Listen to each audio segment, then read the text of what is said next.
Africa. As we discussed yesterday, the focus of the report is technology. And the theme of the 17th edition is moving the technology frontiers in African agri-food systems. Over the course of the next three hours, we will talk about, different chapters of the report arranged in various clusters. And the recurring theme from what you will get out of the discussions today is technological pathways to productivity and resilience. We are providing simultaneous interpretation in English and French as always. So if you need language interpretation, please head to the bottom of your screen and click the interpretation button. We have a dedicated Q&A box at the bottom of your screen for your contributions, your questions, and observations. So please, at any time, feel free to get into the Q&A chat, drop your questions so that the moderators, the speakers, and panelists can address them over the course of the conversation. Without further ado, I'll welcome our first speaker of the day to give us some sort of a recap and overview of what happened yesterday for those of you who were not able to join the meeting, and to set some expectations for what is to come today. For that, please welcome Dr. Serafin Niyonsenga. He's the head of the AgroDep unit at Academia 2063. Oh, thank you so much, Dr. Lai, and thank you so much, ladies and gentlemen. Welcome back to today's session. As you rightly said, yesterday we were privileged to have eminent personalities deliver their wisdom on agri-food systems, but also we had the expert conversation that all highlighted the potential of technologies and data revolution to help Africa, really our continent, in facing some of the grand challenges, such as food and health insecurity that, as you know, are being aggravated by the risks posed by climate change. But also we learned that successful technology adoption hinges beyond tools, hinges on good governance, institutional development, which includes the creation of enabling environment.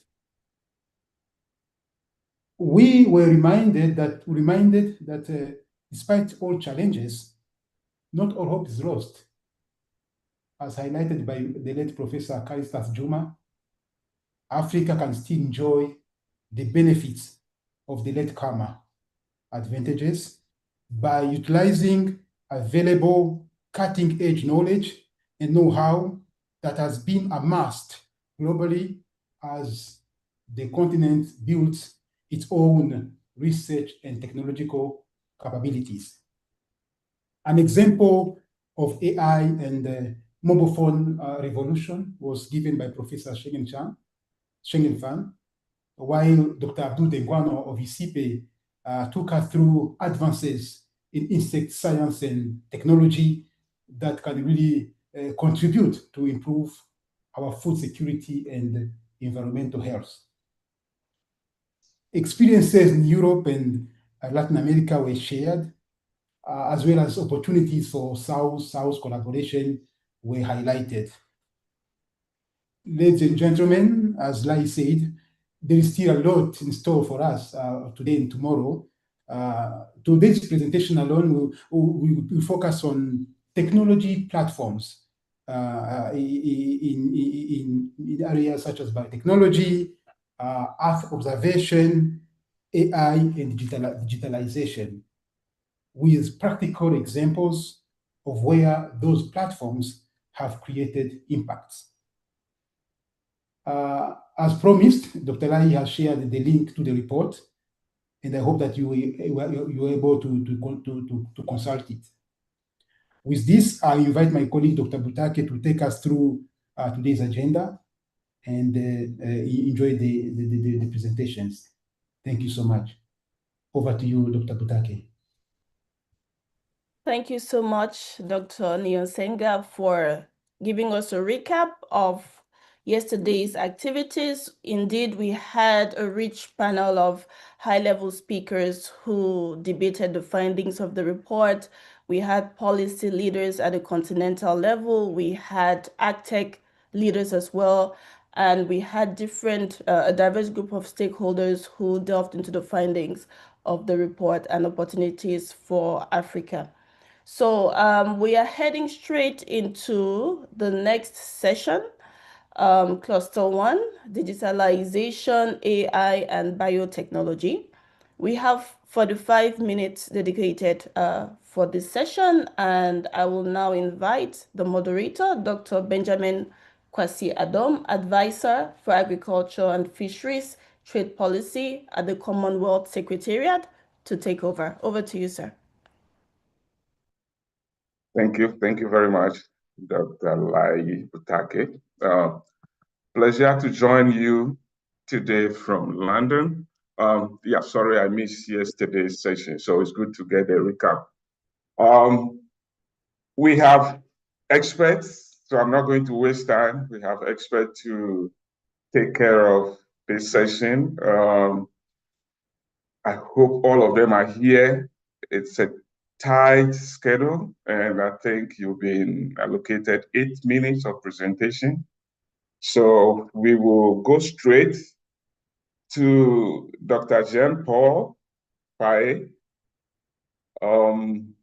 He is going to talk about, I think the focus is going to be on AI innovation. I think that's chapter 3, I believe. So over to you, Dr. Paye. Hello everyone, and thank you so much, Dr. Benjamin. So allowed me to share my screen.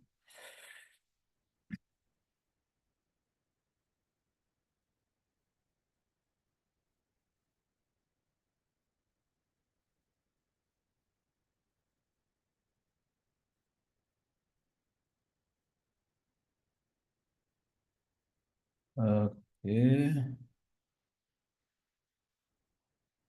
Can you see my screen? Not? Okay. Not the slides. You need to locate the slide screen instead of, Okay, good, it's coming now. If you go to presentations view, that should be fine. Yeah. Okay, it is okay? You are set, yeah. Okay, thank you so much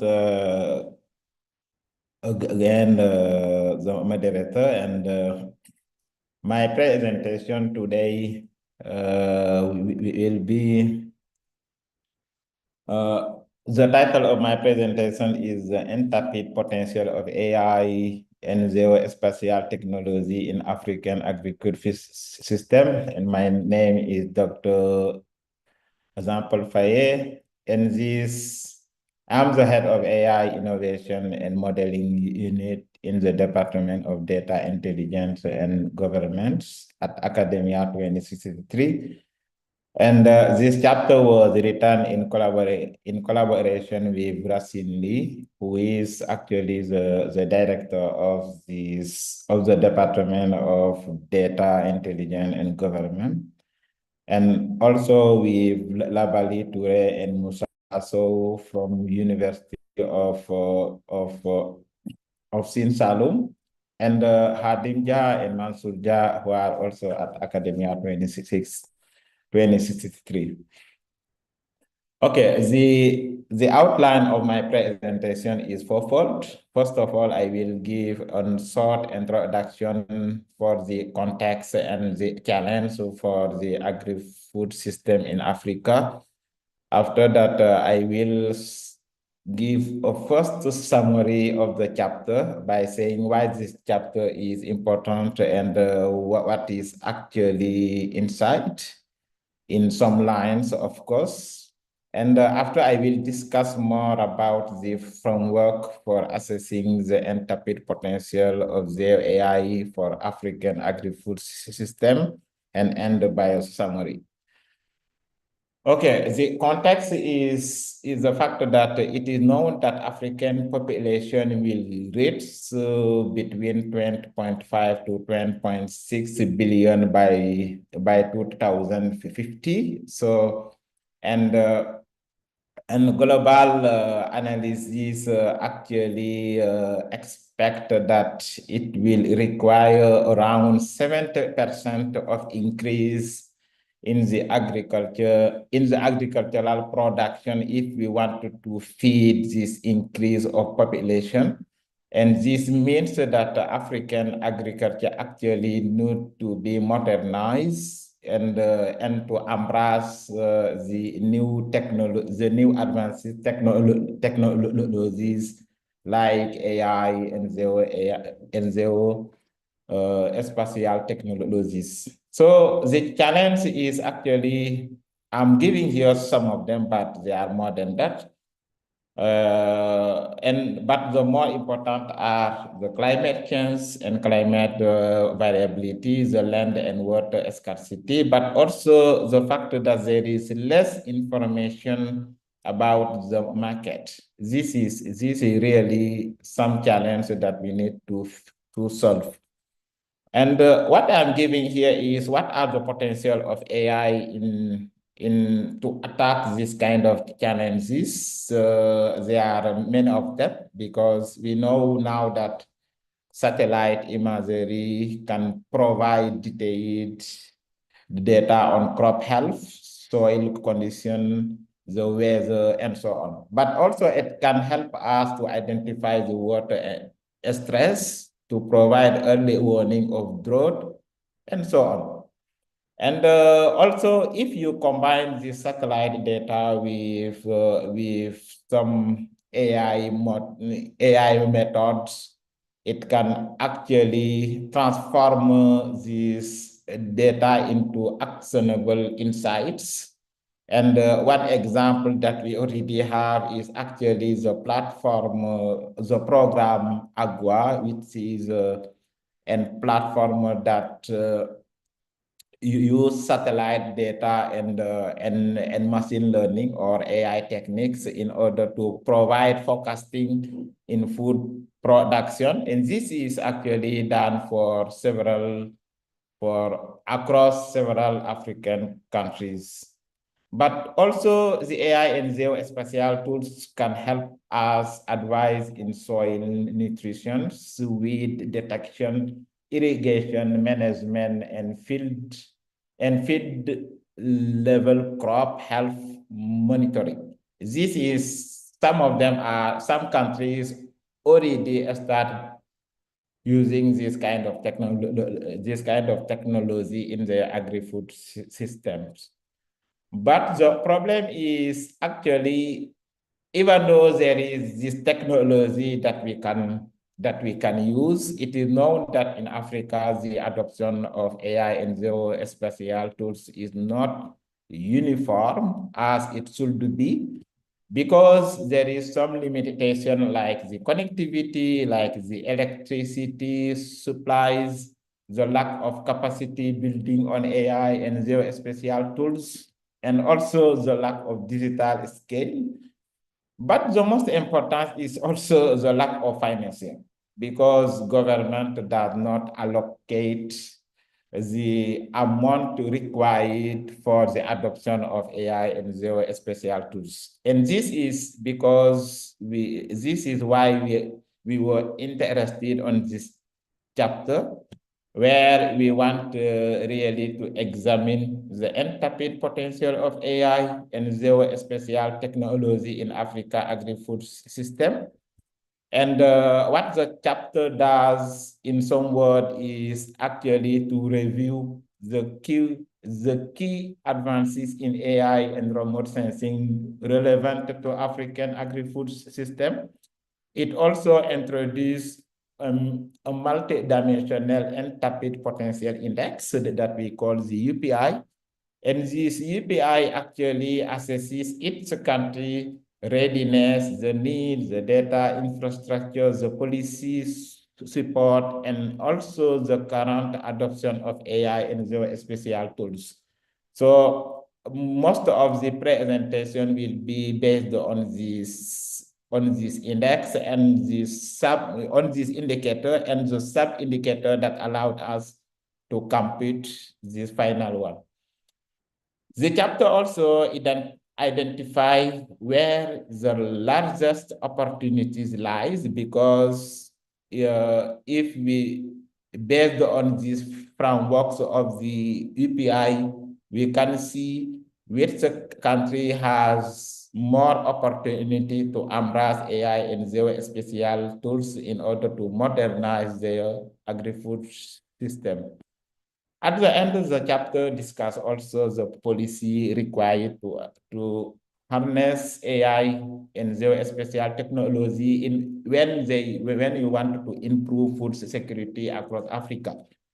Let's see what are the framework that we put together in order to compute the untapped potential of AI and geospatial technology here. This was done by using different indicators, actually 5 of them. And the first indicator that we consider here was the digital and AI readiness indicator. This indicator allowed us to measure actually technological capacity and the innovation environment.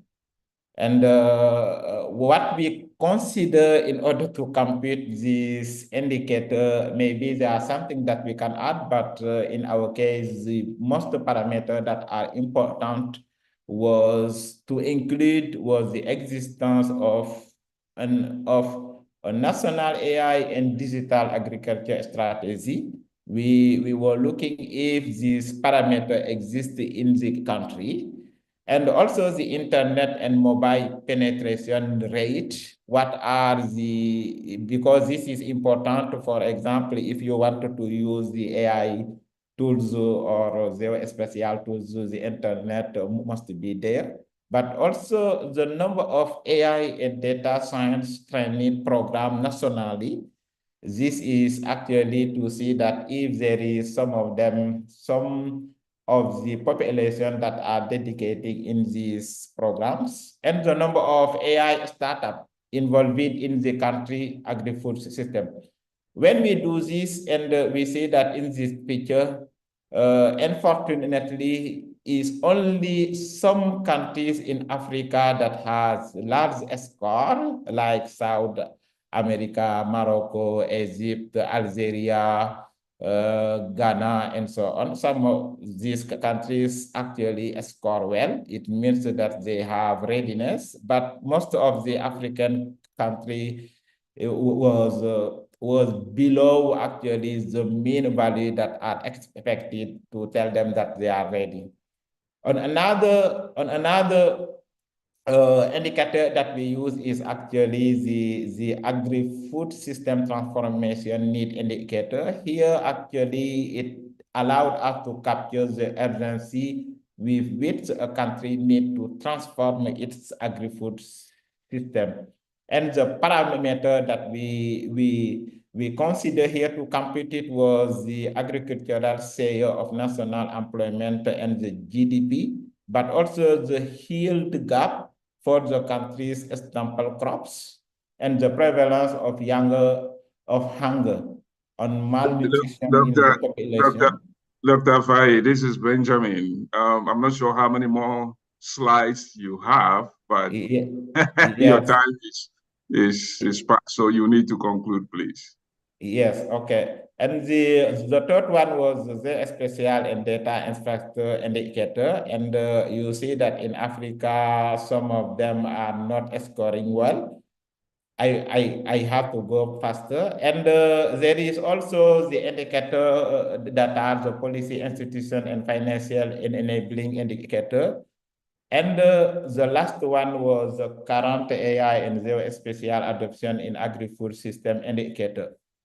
Taking into account all these indicators, we computed the untapped potential index, the UPI, which is the average of the 4 first indicator minus the minus the indicator that tell us that the country is using AI and geospatial potential. And the conclusion is actually here, almost all African countries have higher UPI score, indicating that significant untapped potential to increase the use of AI and geospatial technology in the agri-food system.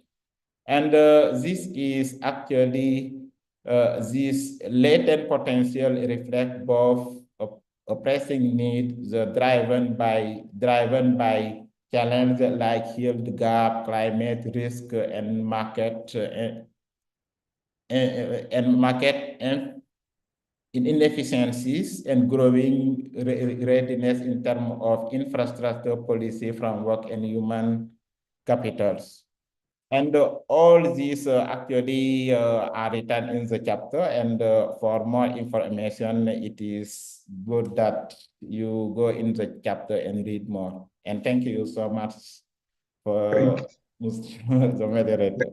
Thank you very much, Dr. Faye. Yeah, no, it's difficult to cramp all this work that you have done into 8 minutes. So, but the good news is that everything is online, and the presentation, the details on the chapter is online for people to now go back in and look into it. But the key thing I hear is potential. So the potential is there, and there are all kinds of opportunities for us to do something. We'll move to the second speaker, Dr. Emmanuel Okogbenin. If you can, please, load your slide. And Dr. Emmanuel is going to focus more on biotechnology and try to link it with the theme. I think his presentation is on chapter 4 of the report. Over to you, Dr. Emmanuel. I'm looking for it now. Are you ready? Yeah. So you have 8 minutes. So if you can try to rush through within 8 minutes, that would be great. I need to go to my, yes. Yeah. No, it starts. Let me start. By the way, share now. Yes, the slide is not Just open. a minute. Just a minute. Okay.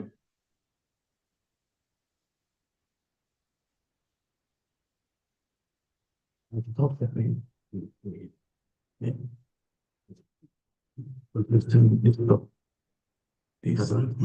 Open.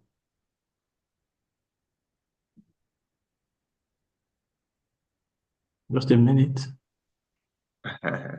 With it. Share. Okay.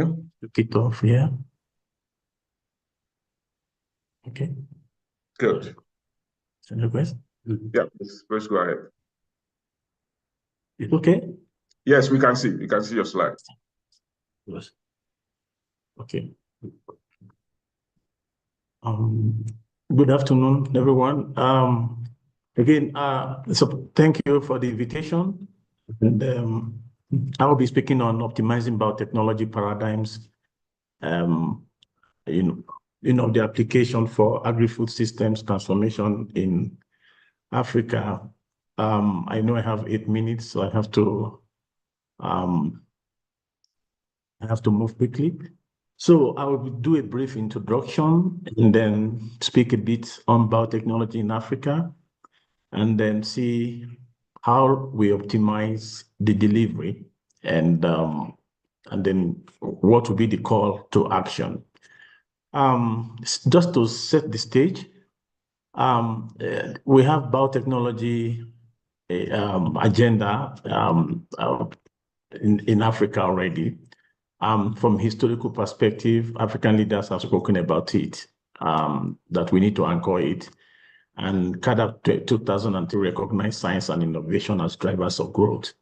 So the AU high-level panel on modern biotechnology urged freedom to innovate, calling on nations to enable biotech for development while ensuring safety.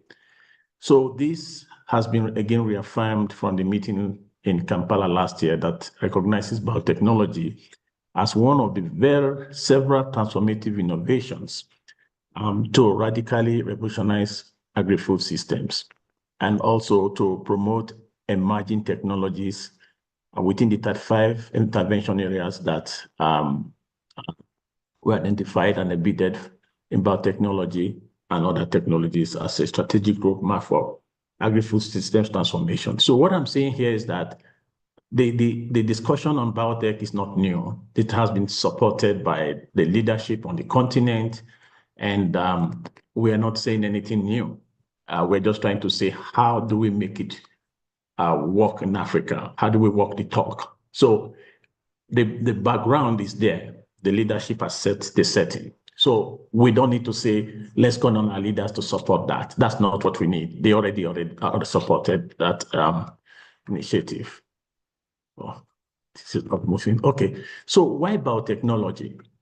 So the issue is that it has developed over time, and for a long time, people were questioning the power, the potential, the potency around biotechnology. And a lot of work has happened in the last 20 to 30 years. And so new tools now are available that can provide solutions. So it helps to address basic breeding issues in plants and animals. And then people say it's expensive, it takes a long time. Now, if it helps you to deliver your product quickly, then it compensates. And the kind of product it gives you high investment returns. So that is one of the key things it does. Then we have complex environmental interactions happening that were not there before, and basic sciences are finding it difficult to be able to address them quickly. So biotechnology comes very handy. So climate change is one of the key issues in the CAADP 2026 to 2035 strategy. Then fit for purpose products. What is your value proposition? We are talking about economy, transforming Africa. So again, it's not just for the sake of tools and providing food. We want to empower Africans. So the value proposition is there. We want to diversify our genetic base in animals and plants and crops. So it does have the ability for you to be able to go at the molecular level to see whether you have good genetic base. Then there are some difficult traits. As you're improving one, the other one is disappearing. Since we have good knowledge of biotechnology, we can effectively handle that. So we see the importance of biotechnology. So that is not in question. It's a bit slow.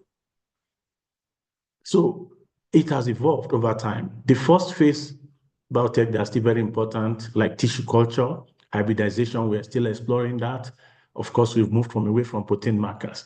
But the second phase came with some kind of markers that were useful, and we were able to find it, but we couldn't explain what was happening in the whole crop and whether it addresses user needs.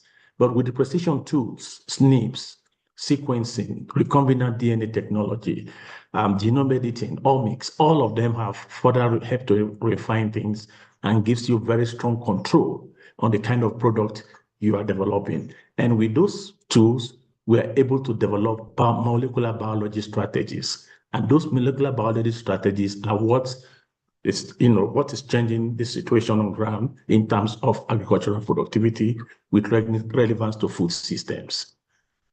So just the third phase was actually the key, and we're happy that Africa is now at that level where we can explore them. Sorry, the slides are moving slowly, I don't know why. So with that information, as I said before, from setting the stage, biotechnology is not new in Africa. Our leaders have support. So what's the reality check? The reality check here is that we are rain-fed agriculture. So that puts us in a very vulnerable position with climate change. Now, our agriculture is still subsistence driven, and therefore technology integration is still low because more older farmers don't think technologies are meant for them. They are meant for big farms. But if we must catalyze economic development, and we keep on talking of agriculture, all right, is that happening? There was a time agriculture was growing with the economy, but there's deceleration right now. We need to reverse that. Food and nutrition security is still unmet, with almost 25% of Africa not having enough food, some 30% of children malnourished. So you see that is unacceptable, and it doesn't meet the Africa 2030 agenda. So the state of biotechnology in Africa right now is that only 12 countries out of 55 have functional biosafety systems. After nearly 25 years of debate and investment, that is not good. 9 countries are cultivating GM crops, and only 3 countries are growing GM food crops. Maybe we say, yeah, they are growing maybe in terms of food. We'll take note of the word food, like cotton is there. Those ones are not what people eat. So that's the real fact. So we still have low. So what is the real danger? Africa risks being locked out of the biotech-powered economy. And Asia is moving, South America is moving, and we are not moving. So that is just the state. So what kind of vision do we envisage in terms of food transformation?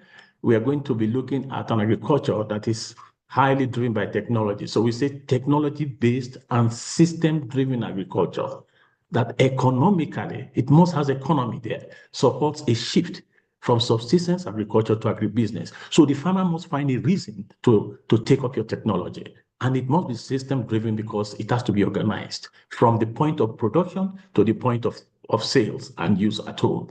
So those are key parts, and all through the value chain, integrating efficiency, cost effectiveness, resilience, stability, genetic diversity, sustainability, and enhanced profit margins from farm to fork. So this is what the transformation will be. It integrates everything. And when you're efficient, you can get to product quickly. Time is going, so let me move fast. So the food system transformation, if we were to look at that, given what I've said, we need to look at 3 driver concepts. But there could be more than that, but we have to start from somewhere. One, the yield levels are very low, and that's why farmers are not getting returns. And it's so big that it can move from somewhere like, the gap is so huge. It can be up to 50% to almost 90%. Then climate smart agriculture and adaptation will be very key in dealing with climate change we're having now. And then we must address the food issue, the hunger and malnutrition. And this is where we say we need to move in under the next 10 years in the strategy. But if we must do that, your paradigm, optimizing that paradigm will mean that we have to look at certain things, not just the trade. And this is why it's not working. Biotech may not yet be giving them normal people may not be giving you results. You must integrate resilience and sustainability. This is where the optimization comes in. You have good paradigms, but the paradigms alone will not work. All right, we have many building strategies. If you use one, you will not be able to maximize gain. You must combine them with several systems, and you must answer that it is resilient and sustainable. Otherwise, your food system will not be working. So I won't be able to go deep into that because of time.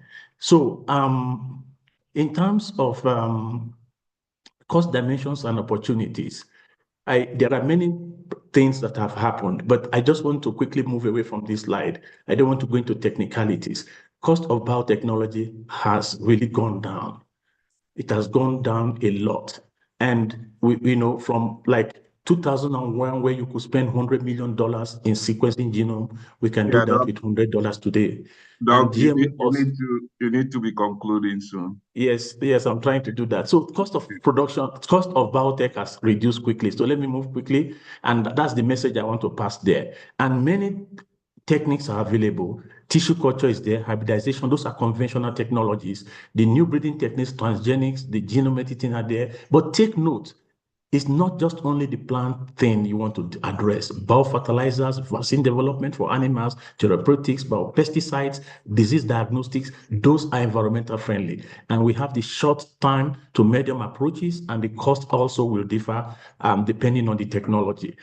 Let me move. So I'm just telling you that even though we have identified those opportunities for Africa, let's start with the short to medium term approaches so that we can get started. In terms of paradigms, we must be able to facilitate and enhance translational biotechnology power into novel delivery of fit to purpose products. So if you don't optimize it, it will not have that strong translational power. So you remain in the state of being in the potential, that state of working around potentials instead of us to move to reality. So you need a combination of approach to do that. I won't go about the technicalities here so that time I can round up.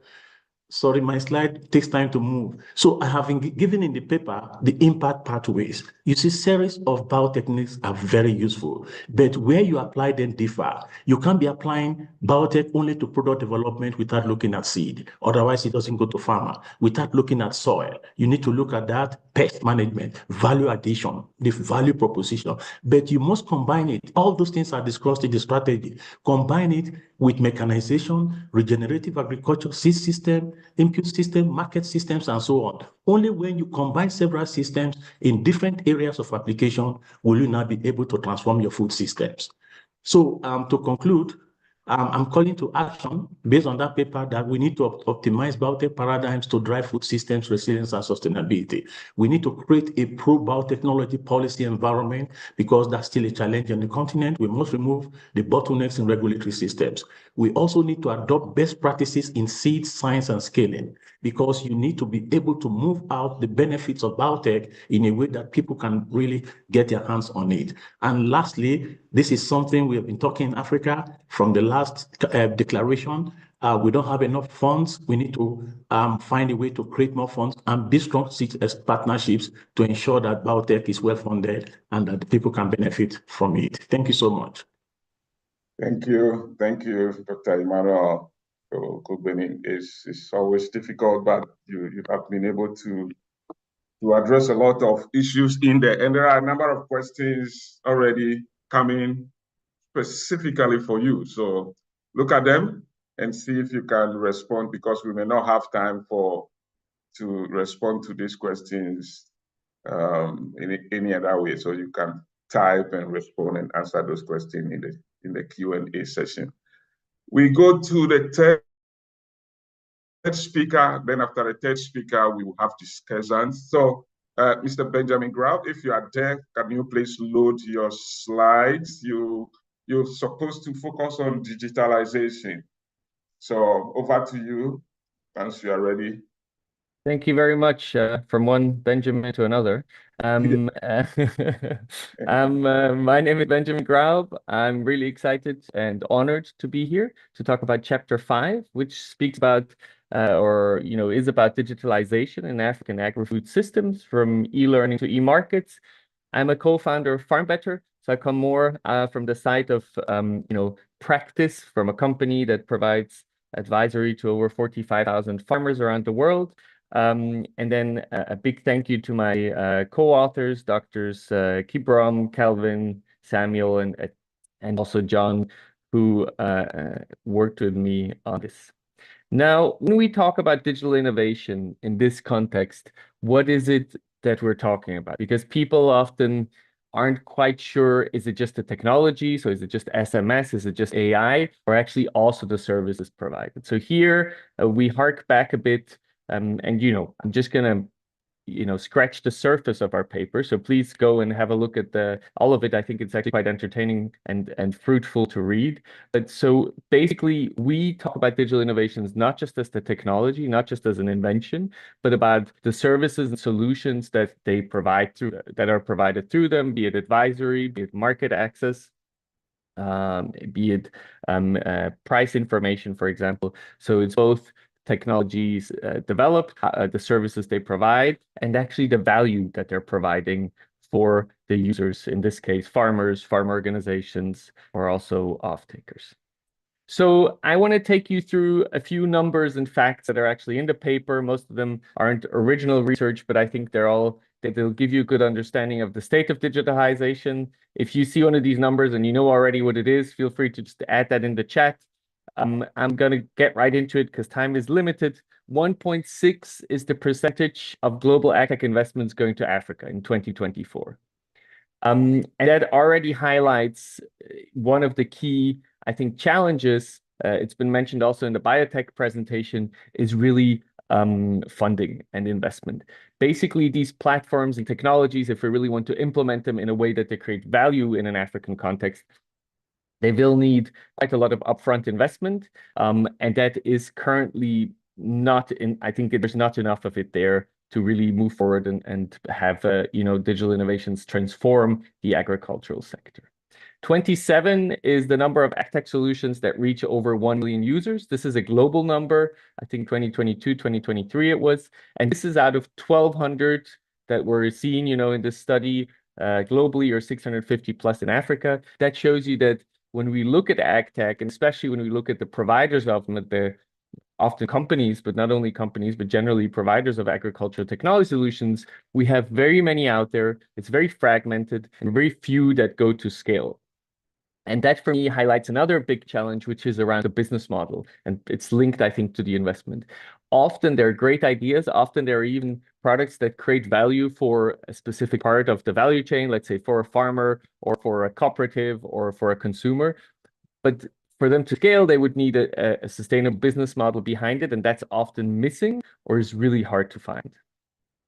When we go a little more into actually what do we know about the impact of digital agriculture in the agriculture space, we see that in a review by Mulungu et al., 76% of studies showed an increased adoption of good practices, and 68% of studies showed increased yields. So we can see that there is a very clear, not even just impact potential, there is very clearly impact that is happening in these studies. This is mostly before AI became as mainstream as it was the studies that were looked at. And then the last one, and this is also linked again to the business model, is only 39% of AgTech firms in Africa are self-reporting as profitable.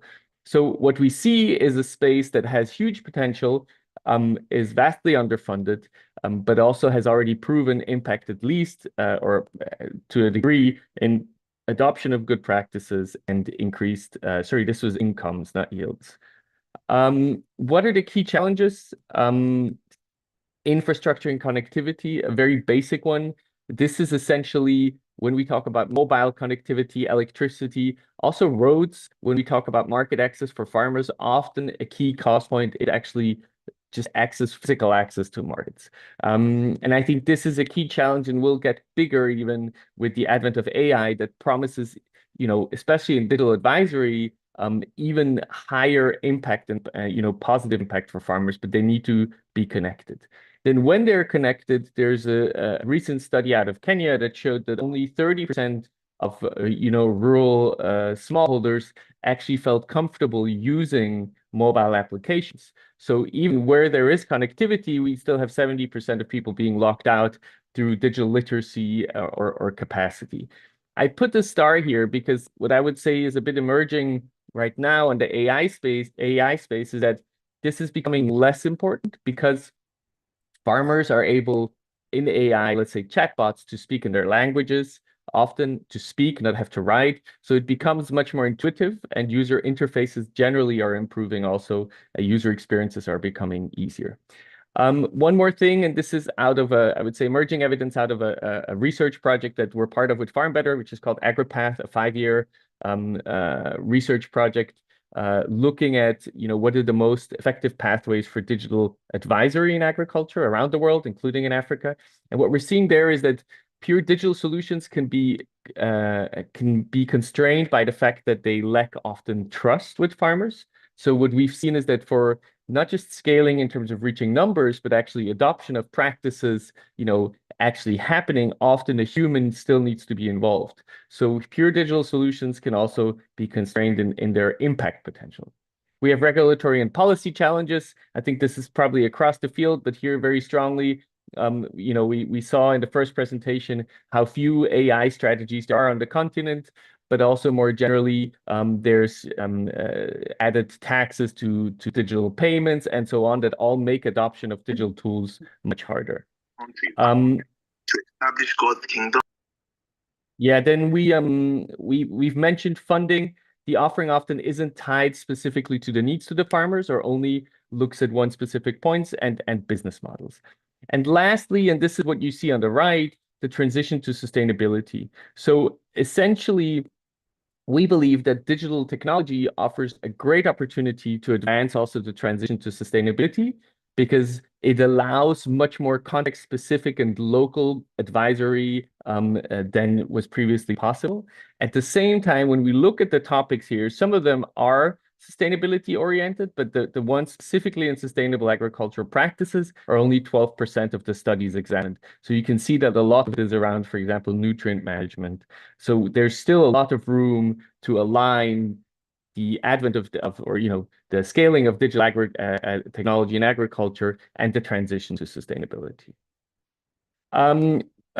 We had one part in the chapter that looks at co-benefits and trade-offs between advancing digital technologies and the Sustainable Development Goal 2 and zero hunger. You can see here that there's certain things that are indivisible. So if we advance digital technology and that leads to increased production and increased incomes, that will obviously also improve SDG 1 to end poverty. On the other hand, using the further use of AI will need more power. Some of that is going to lead to a push for non-renewable energy, and that is jeopardizing kind of our ability to tackle climate change and to achieve SDG 7 around affordable and clean energy.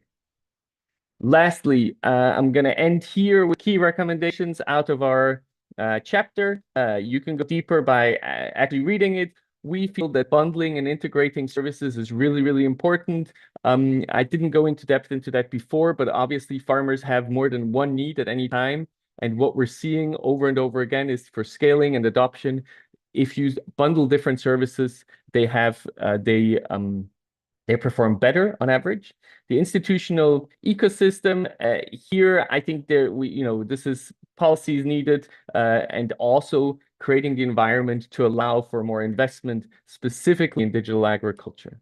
Then the inclusion part, I do feel that it's very important to see that if we just repeat the existing systems, we'll have the same problems of equity that we've had before digital. So it's important that as we design, we use the principles for digital development, but also we make sure that we design products that actually provide benefits for small, medium, and large-sized farms. Thirdly, aligning sustainability, making sure that when we advance digital agriculture, we also keep in mind that that should actually support the transition to sustainable agriculture. Third is the policy environment. Here we have, key regulatory and data governance gaps, and they really, lead to the fact that often companies then develop not just the product they have, but also the digital public infrastructure underlying it so that they can be successful. If governments and the AU step in here with more open data, interoperability, and digital literacy mandates, that will make operating cheaper and also more successful. And lastly, we're lacking evidence when it goes beyond yield and the income of farmers. What happens to nutrition, food security, and sustainability when we bring in digital agriculture? We largely don't know, and we believe it's really important that funding for evaluating this is made more available. I'm stopping here because the other Benjamin has put on his camera, so I know I'm on the clock. Yeah, no, thank you very much, Benjamin, namesake. No, thank you. Thank you to a big thank you to the three of you for rushing through and giving us the highlights of the chapters 3, 4, and 5. I think, the key messages are there. You can't do anything now without AI. Biotechnology, we heard that is not new.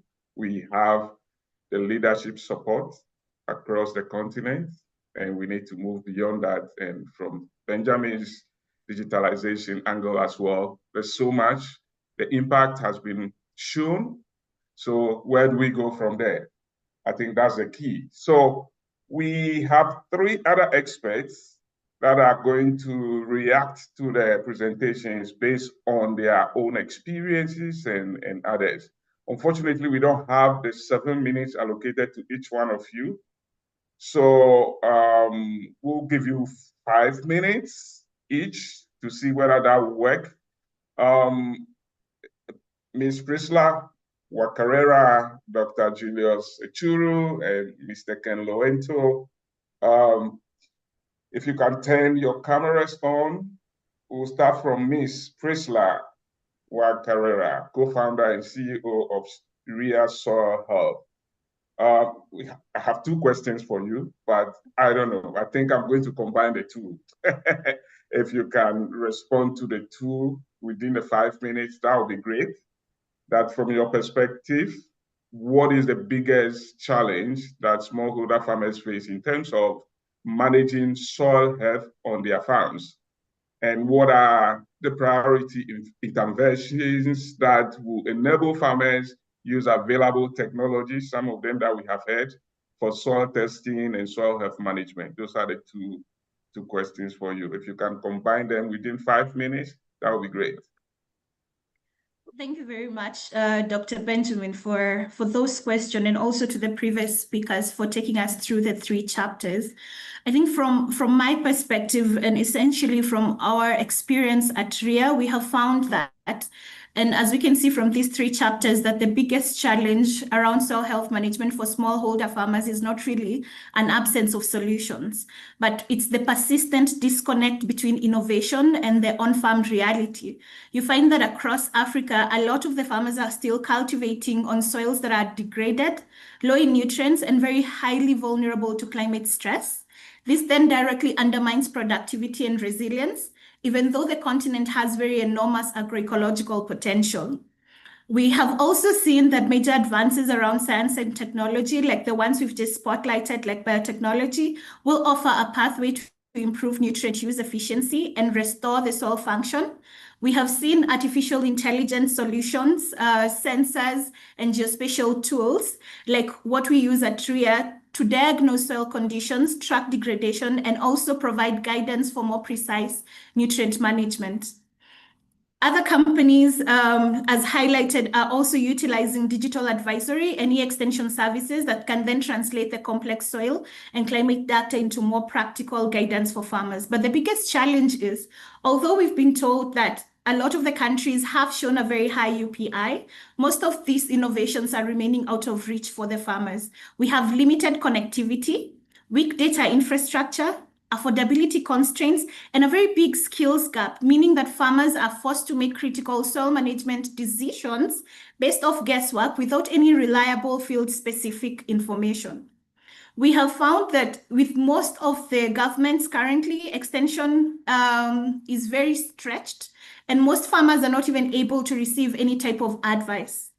So if we were to think around what are the key priority interventions that would stand out, from my experience and what has been highlighted on the chapter as well, the first one would be if we are able to scale soil diagnostics as a public good service, but also in the sense that bringing in these technologies to diagnose soil conditions, nutrient deficiencies, and degradation in a way that is deliberate, integrating the infrastructure with the community actions that are currently ongoing by building local-based soil testing hubs or mobile services, and then linking this to the national soil data systems. This will then allow us to actually achieve equitable access and more consistent use because the farmers have it on the ground. Secondly, we need to strengthen the farmer knowledge and extension systems. Our current public extension systems are very stretched, so the private sector has to come in. But how does the government then work with the private sector to ensure that we're strengthening these systems? Adoption ultimately will depend on the human capacity on the grounds. Farmers need to be continuously trained on soil health principles and supported by these extension officers to interpret the soil data after testing and then have guided implementation. Digital tools, as has been highlighted by Benjamin, will not only work by themselves. They need to have trusted extension networks and a context that has been built for low literacy and limited connectivity as well. So that, borrowing on that, soil data has to be integrated into digital advisory platforms. So if we're going to be using our soil data, let us use this for our subsidy programs. Soil testing alone is not enough. When data is combined with weather, crop and market information through the advisory services we provide them, farmers will be able to make more precise and timely soil management decisions. This integration will allow better input use efficiency, as well as raise productivity and reduce the environmental degradation that is faced. Maybe as I conclude on my last 2 points, we have to then link this very directly into inputs, finance, and markets. To drive adoption, it has to be actionable, and bundling soil testing with access to appropriate seeds, the right types of fertilizer for the right type of locations, bio inputs, soil amendments, as well as credits for farmers. We will ensure that recommendations can be implemented. We just finalized an impact assessment survey, and we found that a majority of the farmers complained about not having access to finance to then use the recommended inputs that they have done. But then we found that the farmers that had been using the recommended tailored recommendations were increasing their yield. So these are farmers that are disenfranchised because of their current financial situation as well. And then finally, we need to have enabling policies. And then we need to have institutional alignment. Without coherent policies, we talk a lot about the policies, we build them, we meet up in these forums. But then when it boils down to the governmental level in terms of implementation, this is not seen.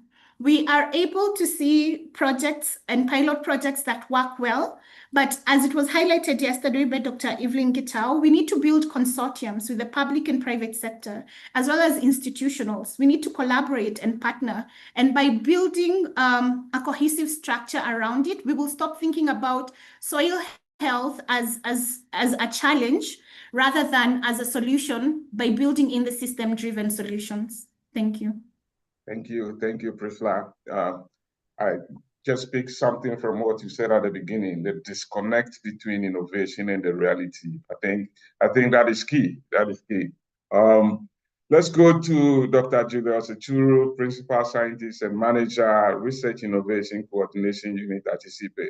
Two questions quickly for you. What is the single biggest constraint preventing digital AI biotechnology tools from moving from testing to scale, basically, you know? And then what are the necessary interventions to ensure that these new technologies and innovations benefit smallholder farmers, women and youth, and others? Just 4 or 5 minutes, max. Okay. Thank you so much, Benjamin. First of all, I want to thank Academia 2063 and congratulate them for the 17th edition of the ATO. This ATO, focusing on technology frontiers is very relevant to me because I work on the interface of technology, innovation, and business. Now, while preparing for those questions you've asked, Benjamin, I realized that there is actually no single biggest constraint per se preventing the movement of these technologies. And our speakers, previous speakers, Jean Paul, Emmanuel, Benjamin, have talked about constraints, and I agree with them.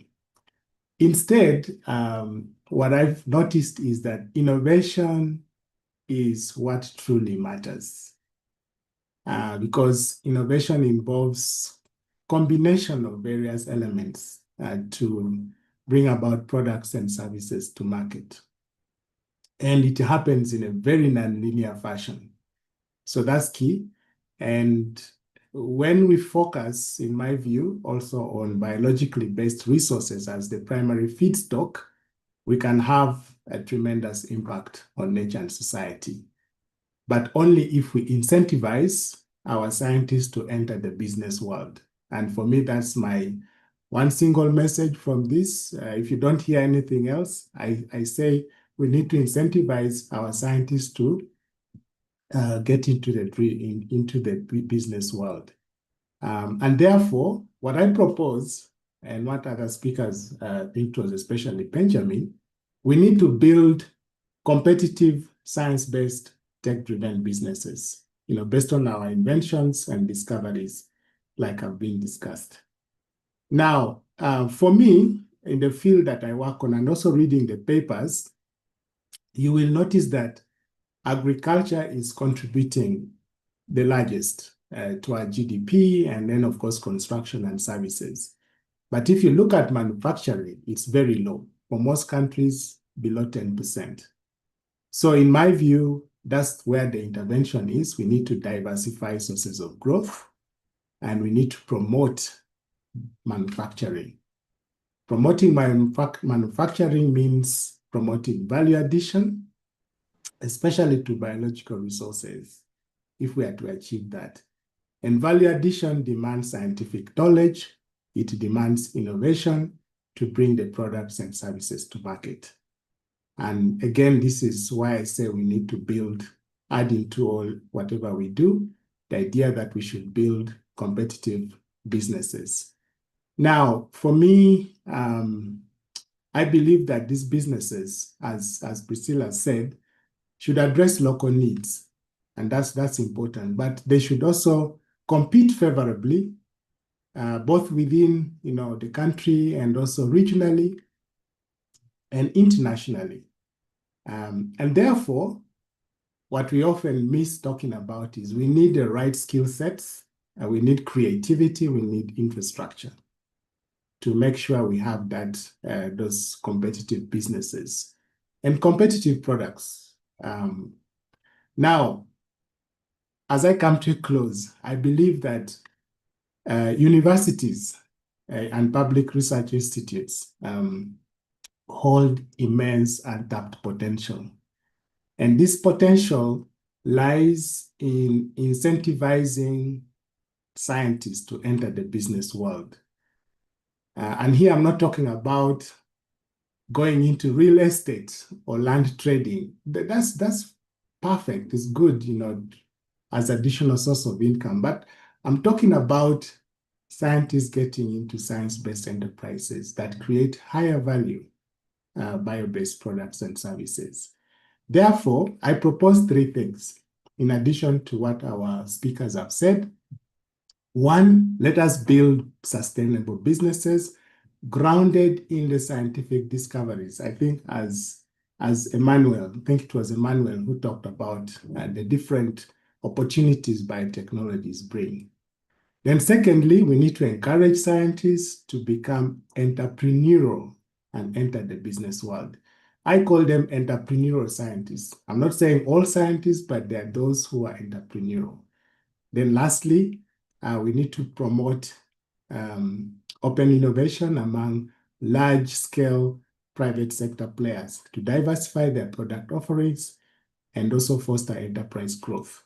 So a lot of time when we work, we talk about public-private, university-industry linkages, but it's the small private companies. And the large ones are not so, let me say they're reluctant. I think we need to bring them on board. They have the capital, they have the resources, they have the infrastructure, and they can unlock so many opportunities. So thank you very much, and I look forward to further discussion. Thank you. Yeah, Dr. Churu. Yeah, science-based enterprises. Scientists, they think that they don't need to be entrepreneurial, right? They need to just, think, go to the lab, go to the field, and develop tools for people to. The enterprise is for private sector, it's for businesses. Yeah. No, thank you for those highlights. Our last discussant, Mr. Lohento, a good friend of mine, former colleague. So yeah, Ken, good to see you again.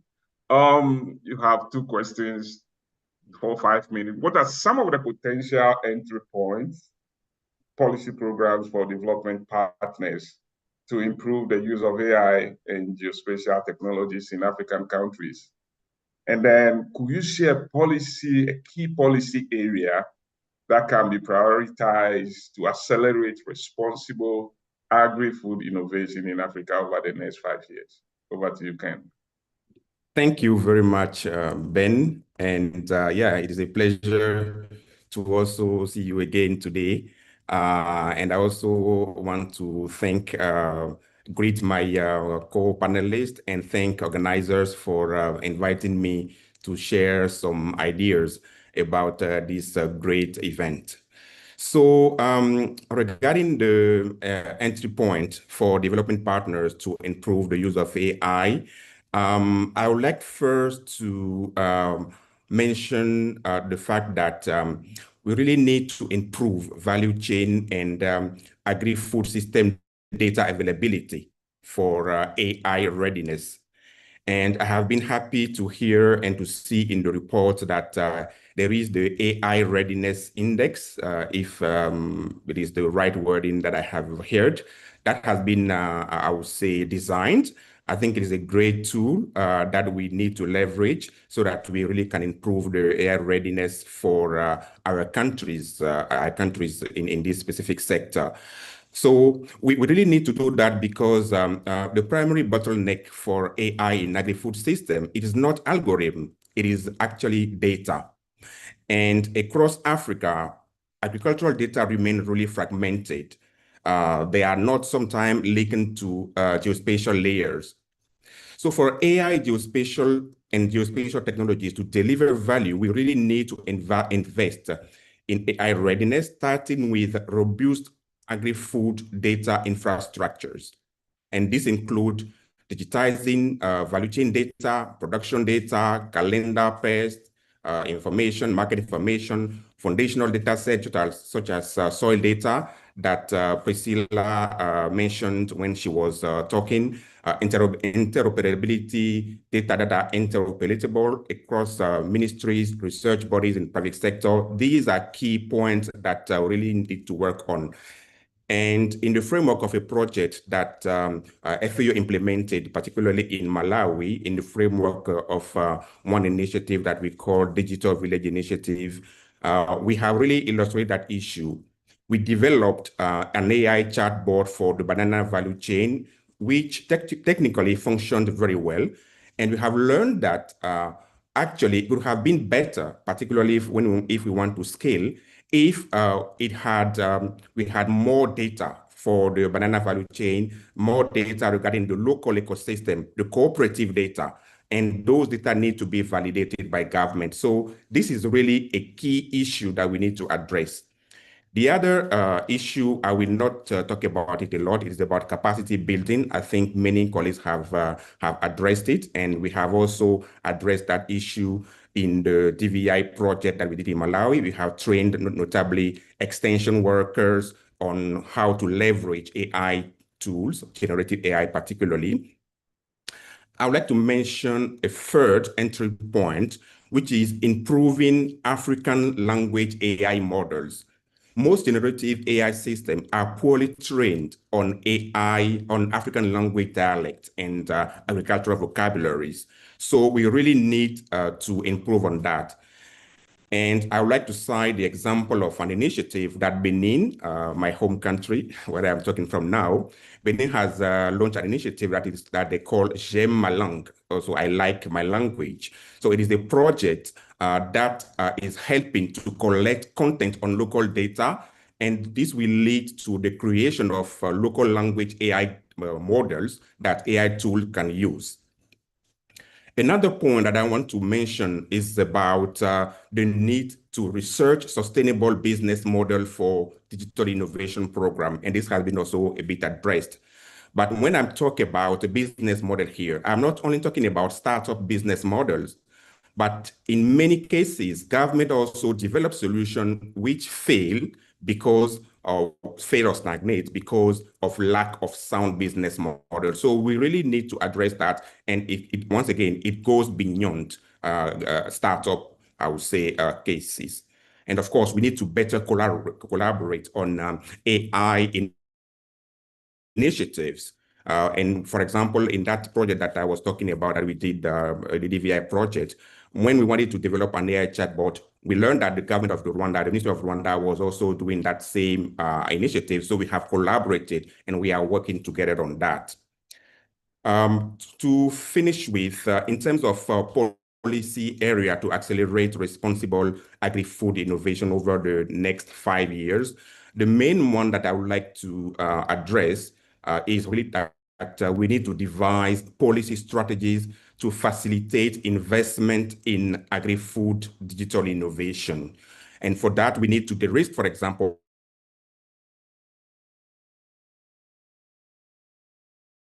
for private investment through guarantees and co-investment. We need to provide and other investors who really want to invest in our startups.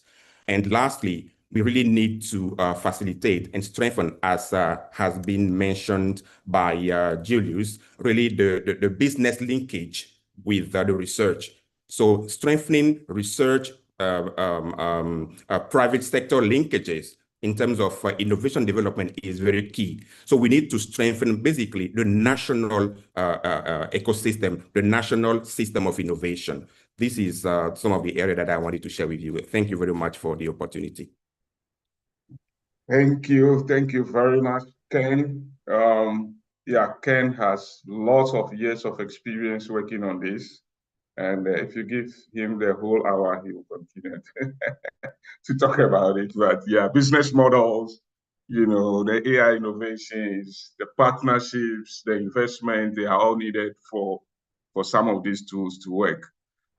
Yeah, our time is up. We have overrun even. So thank you for all the speakers as well as the discussants. I cannot stop this without telling you about a policy guide that, you know, I've put the link in the chat that we led and produced here at the Commonwealth Secretariat that goes beyond just data infrastructure to national data infrastructure. So we heard a lot about data infrastructure, fragmented data, digital solutions. So we put a framework together that countries need to consider, that taking their countries into context.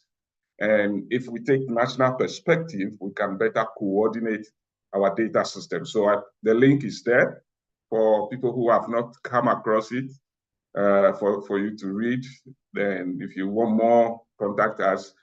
Thank you for all of the presentation, discussions, and those who have questions, those who have, you know, some of the questions have been answered. But once again, thank you for the opportunity to collaborate with you on this panel. Over to you, Dr. Lai.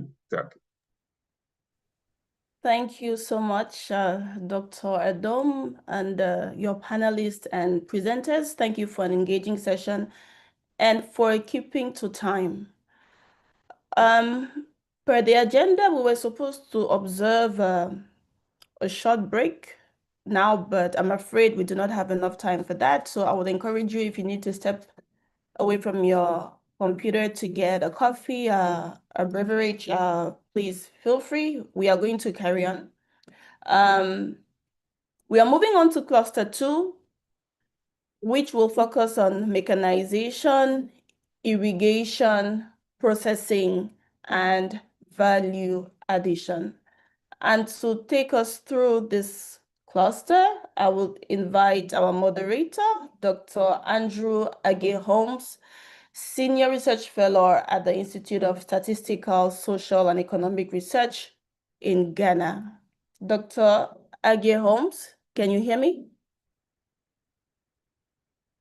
Yes, I can. Thank you very much. Wonderful. I'm handing over to you. You have 45 minutes for this session.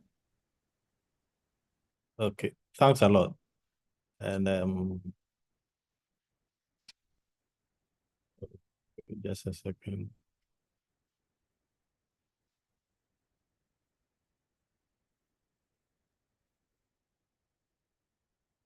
All right, so thank you very much, and a warm welcome to our session on mechanization, irrigation, and processing.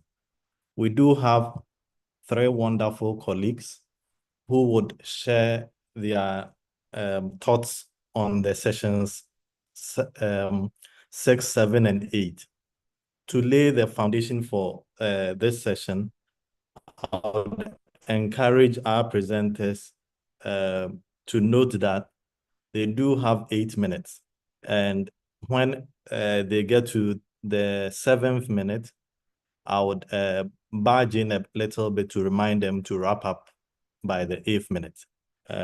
For our discussants, I would also encourage us to keep it brief so we can stay within time. So without wasting much time, I would like to kindly invite our first speaker, Oliver, to take over and do your 8 minutes, please. Thank you. Can you hear me? Yes, we can. And all right.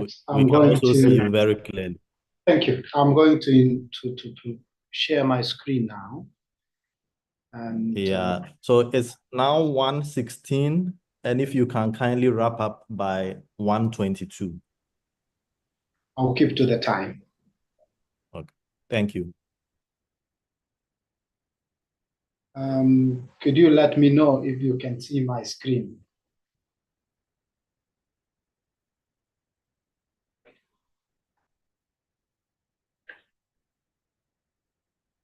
Can you see my screen?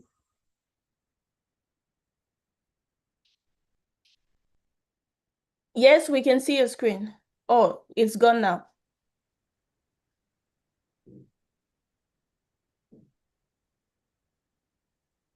So let me do that again. 1 second. I think so screen number 2, I guess.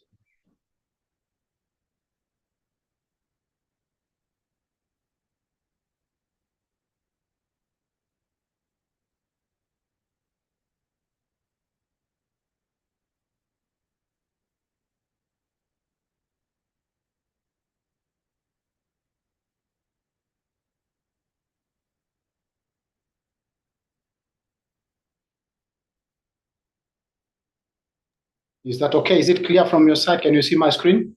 Yes, perfect. Yes, Thank you. very good. We can see. Thank you so much. Thank you. Sorry. I'm used to Teams, not Zoom, so it got a little bit complicated here.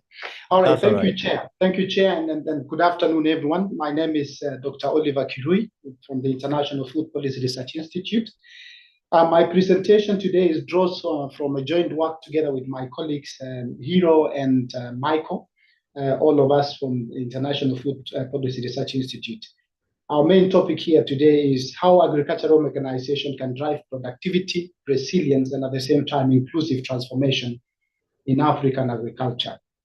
I will not waste a lot of time, as we've seen the time is not on our side. So as a way of introduction and background, agricultural mechanization has regained a strong policy attention. This is driven by several factors, including the rising urbanization, the labor scarcity, and rising food demand. And it is also reflected in the continental commitments, such as the Agenda 2063, the Malabo, defunct Malabo, and now the Kampala Declaration, CADEC declarations, and also the Summer Framework. Yet again, what we see, the reality cap remains. Africa still is the least mechanized region globally, with about 60% of the land cultivated manually, and only just around 10% of farm power coming from motorized sources. In response, what we've seen is new approaches such as the service-based mechanization and small-scale machinery, together with the public-private partnerships, which are quite emergent of late. So our study basically is asking, how can mechanization realistically drive productivity, resilience, and at the same time, inclusive transformation at a scale? I will not take you into much details in terms of the conceptual thinking, but we have organized our analysis around 3 interacting factors. The first one is on the demand side, factors such as farm size and land fragmentation, agroecology, and rising wages can shape incentives to mechanize. On the other hand, on the supply side, we see that machinery availability, local repair capacity, and access to finances are very critical drivers on the supply side. But all these are mediated by what we call the enabling environment. And this includes the policies, the regulations, the extension services, the skills, and also the gender and youth inclusion. Together, all these factors determine who accesses mechanization services and what the outcomes would look like. I'll now move into some of the results that we've seen. One of the things that we can see is that mechanization is increasing over the decade, since the 1990s to the data, we got the data maybe up to the 2020s. What we see is that mechanization increasing across the continent, but the growth is highly uneven. The growth is highly uneven across regions. We see the Northern African countries much better compared, and Northern and Northern African countries much better. Eastern, Western are lagging behind, and the Central Africa region are lagging behind. And this could also be driven by factors such could be including infrastructural development, the policy environment, and many other variables that perhaps could drive and show and explain why these changes are the way they are. If you look at in terms of the African mechanization pathway remains also dependent on imports. And this basically tractors are dominating more than 50 or just about 50% of total imports are tractors. The rest are other machinery, including land preparation machinery, a little bit more on, like milk and dairy machines and so forth. They're very, very, very negligible. When we go a little bit more on mechanization use at plot level, we looked at the data, looking at LSMS data that has been collected since the early 2000s and then coming all the way to 2020s. What we see is that at farm level, the national tractor adoption remains very low, typically ranging between 3% to 18%. Some countries are standing out. For example, Ghana has the fastest growth over time, but this is very uneven also if you look at the regions. So if you look at regions, in some regions it's up to 29, 38% use of tractors. But importantly, the tractor users, if you look at the last two columns, the last three columns, the tractor users consistently are showing that they're operating larger farms than those that are not using tractors. So this is a very important point. And this perhaps also shows the strong regional concentration on how this is happening across the countries. When we look at the impact of use of mechanization, and in this case, we are looking at tractor as one of those examples, we see that across countries like Ethiopia, Ghana, Nigeria, and Tanzania, tractor use is associated with about 13 to 20% larger cultivated lands. And when we follow a little bit more carefully, we see that there is also substantial labor saving, about 22 person days in land preparations, for example, in Ghana. And this is significant. So it reduces the amount of labor that you need. And these results are robust when you control for several other variables, including household, the regional, and time, and the other characteristics, as well, time characteristics as well.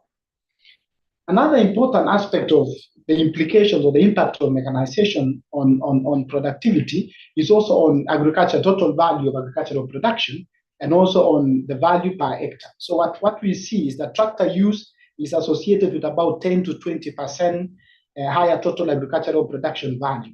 But when we control for other effects, when the yield effects and other things, then we see there's weak or insignificant results.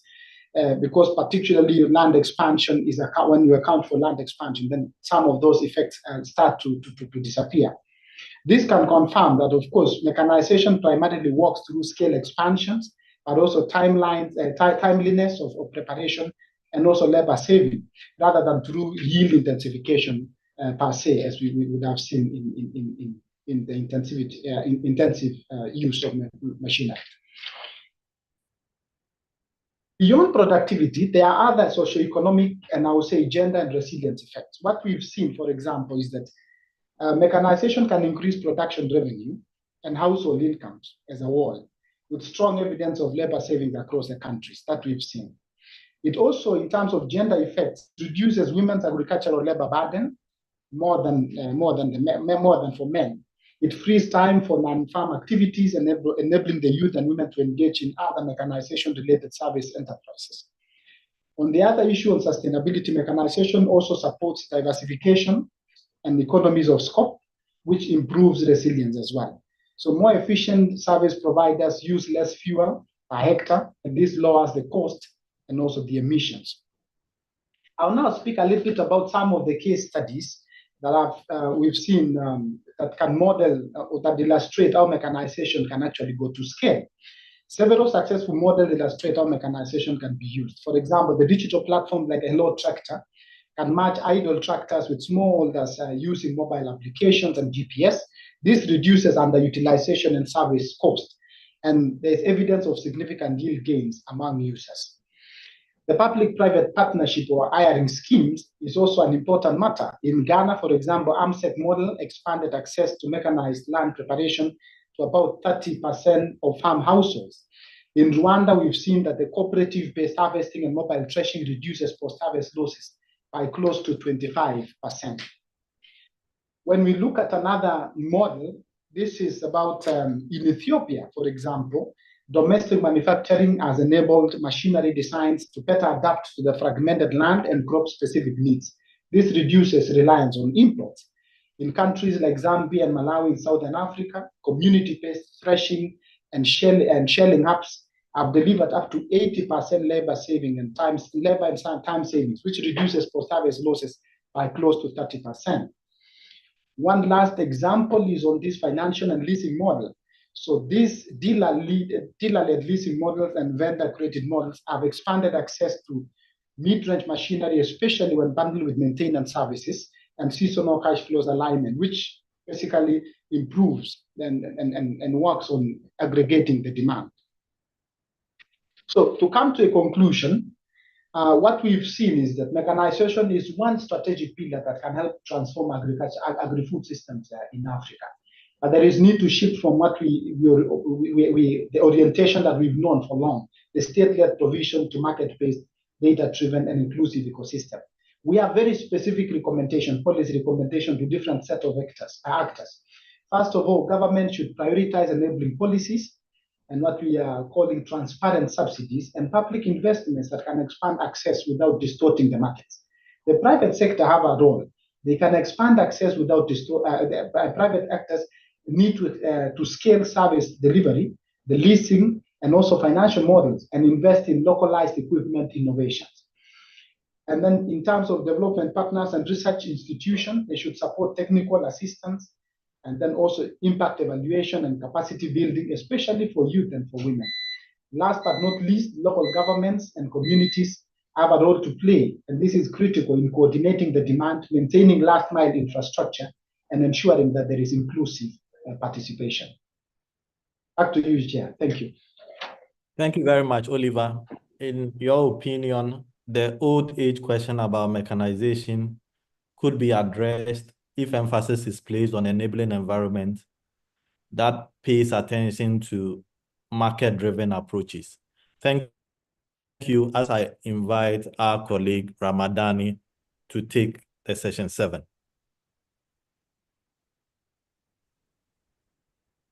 Okay, many thanks. Let me load my presentation.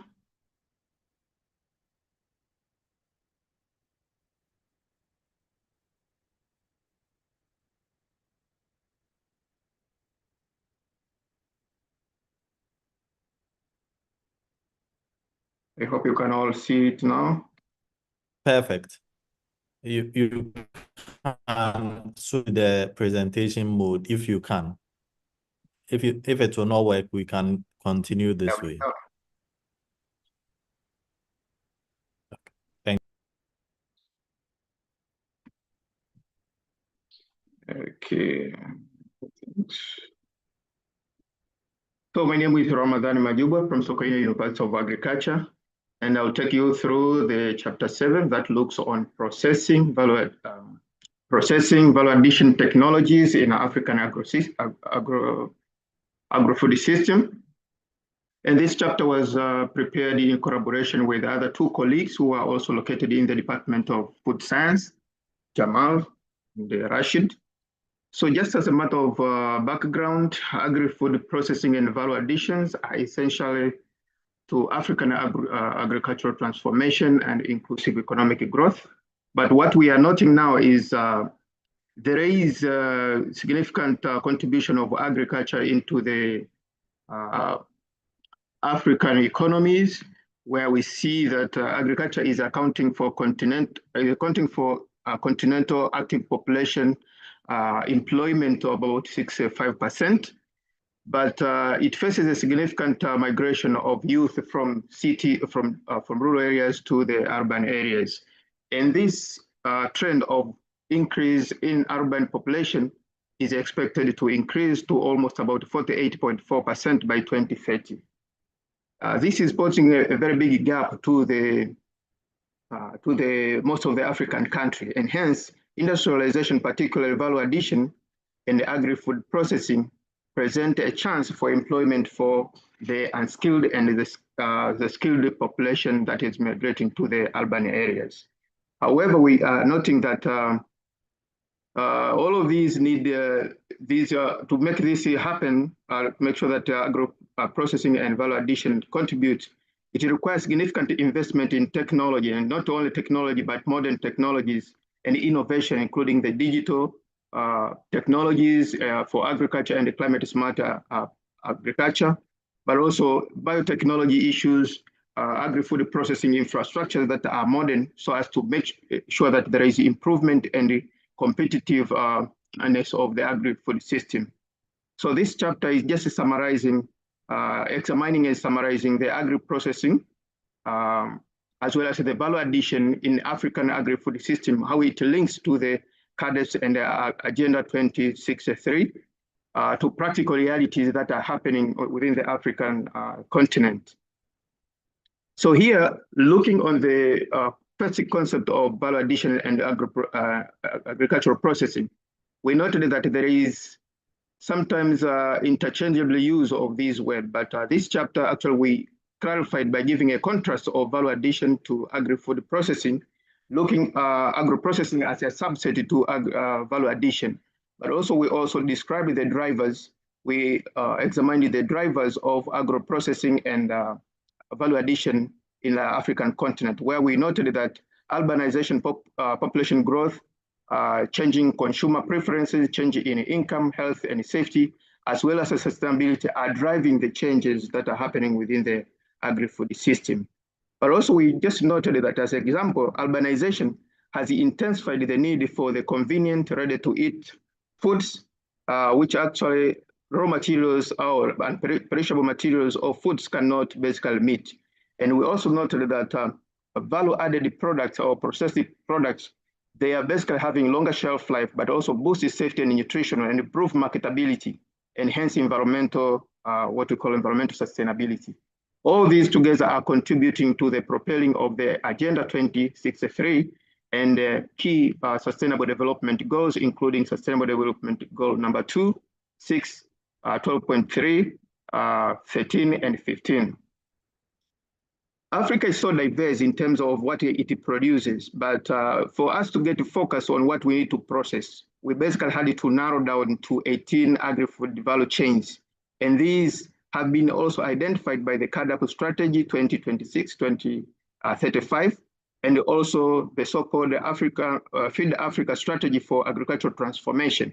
And this was to keep focus that selection of the crop is based on those crops that are contributing significantly to food security, dietary diversity, but also stimulate economic growth, promote regional integration, but also meet consumer preferences and compete with the import and offer export potentials.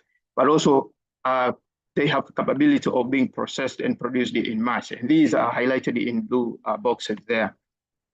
By looking on the global, Africa, and the regional perspectives of agri-food processing and value addition and the related technologies, we looked on the development of agri-food processing, where we noted that the agri-food processing in Africa is characterized by the informal and fragmented micro, small, medium enterprises. And these do employ traditional and food processing and preservation methods, including a few to mention, like so-called curing, pickling, and the so-called drying and smoking approaches. These technologies, they lack efficiency because you cannot process much big products, but also adoption of the contemporary intermediate processing technologies like pasteurization, fermentation, freezing, canning, and so many others that have been mentioned there, as well as the quality control protocols such as HACCP is rising in Africa, is being used in Africa, but actually the use is very low, especially for these SMEs.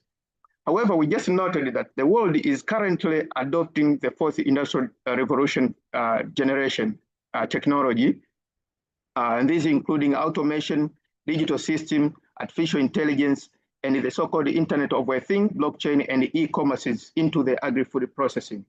But wider use of this technology into Africa, most of the African continent is restricted by either inefficiency, expertise, so-called elevated costs of investment, and inadequate infrastructure that are persisting in most African countries.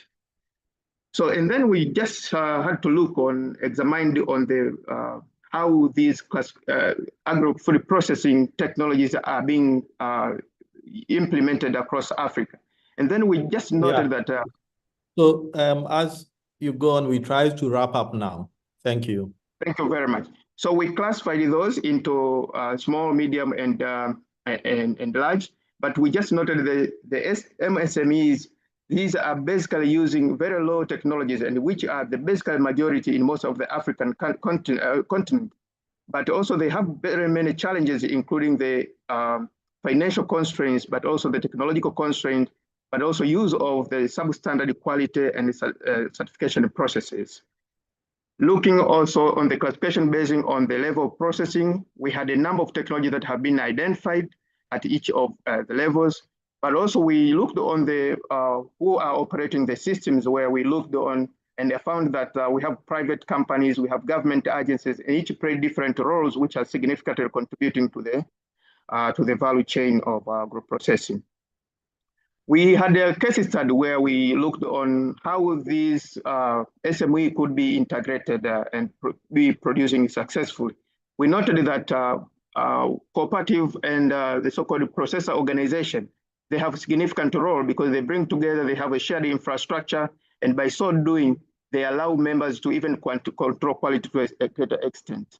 We also had an approach to compare Brazil and India, and we noted that similar SMEs are even integrated into processing, but by including the so-called strategic clustering, targeting subsidies, and also the sharing of infrastructure, which are basically key for the small and medium enterprises.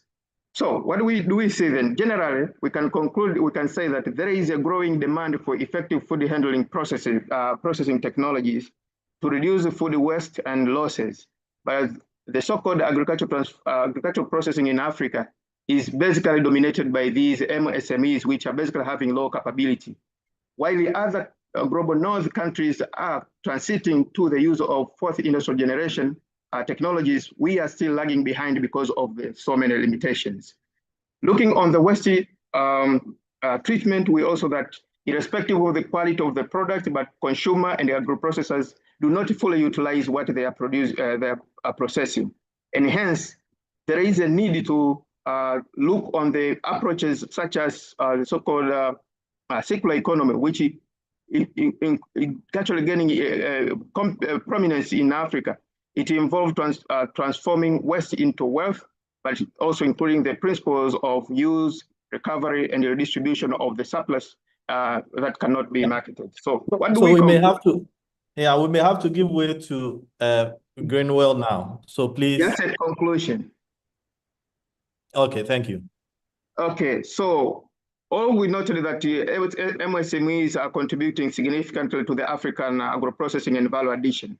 But what our recommendation based on this chapter, we see that there is a need to formalize and integrate these MSMEs into the global market through strategic clustering, catalytic financing, and targeted subsidy, but also shared infrastructure. But also we need to embrace the so-called circular economy principles that actually will help to enhance or improve food security, minimize waste, and also strengthen climate resilience. Also, there is a need for attracting more of FDI in agri-food processing, and these should be through favorable policies, regulations, and also including improving the quality of the workforce. But also we need to invest in the modern infrastructure, enhancing market access, and these including those which you have mentioned. So unless Africa is employing a coordinated and bold action into the above mentioned point, there is a big risk of falling behind the fourth industrial generation. Thank you. Thank you very much, Ramadani. Can we have our colleague Greenwell take the last one? So what Ramadani is letting us understand is that we cannot do all things at once. So 18 value chains have been selected, and issues which pertains to sustainability, use, reuse,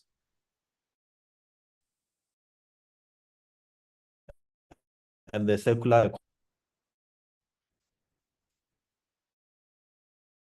Greenwell, please.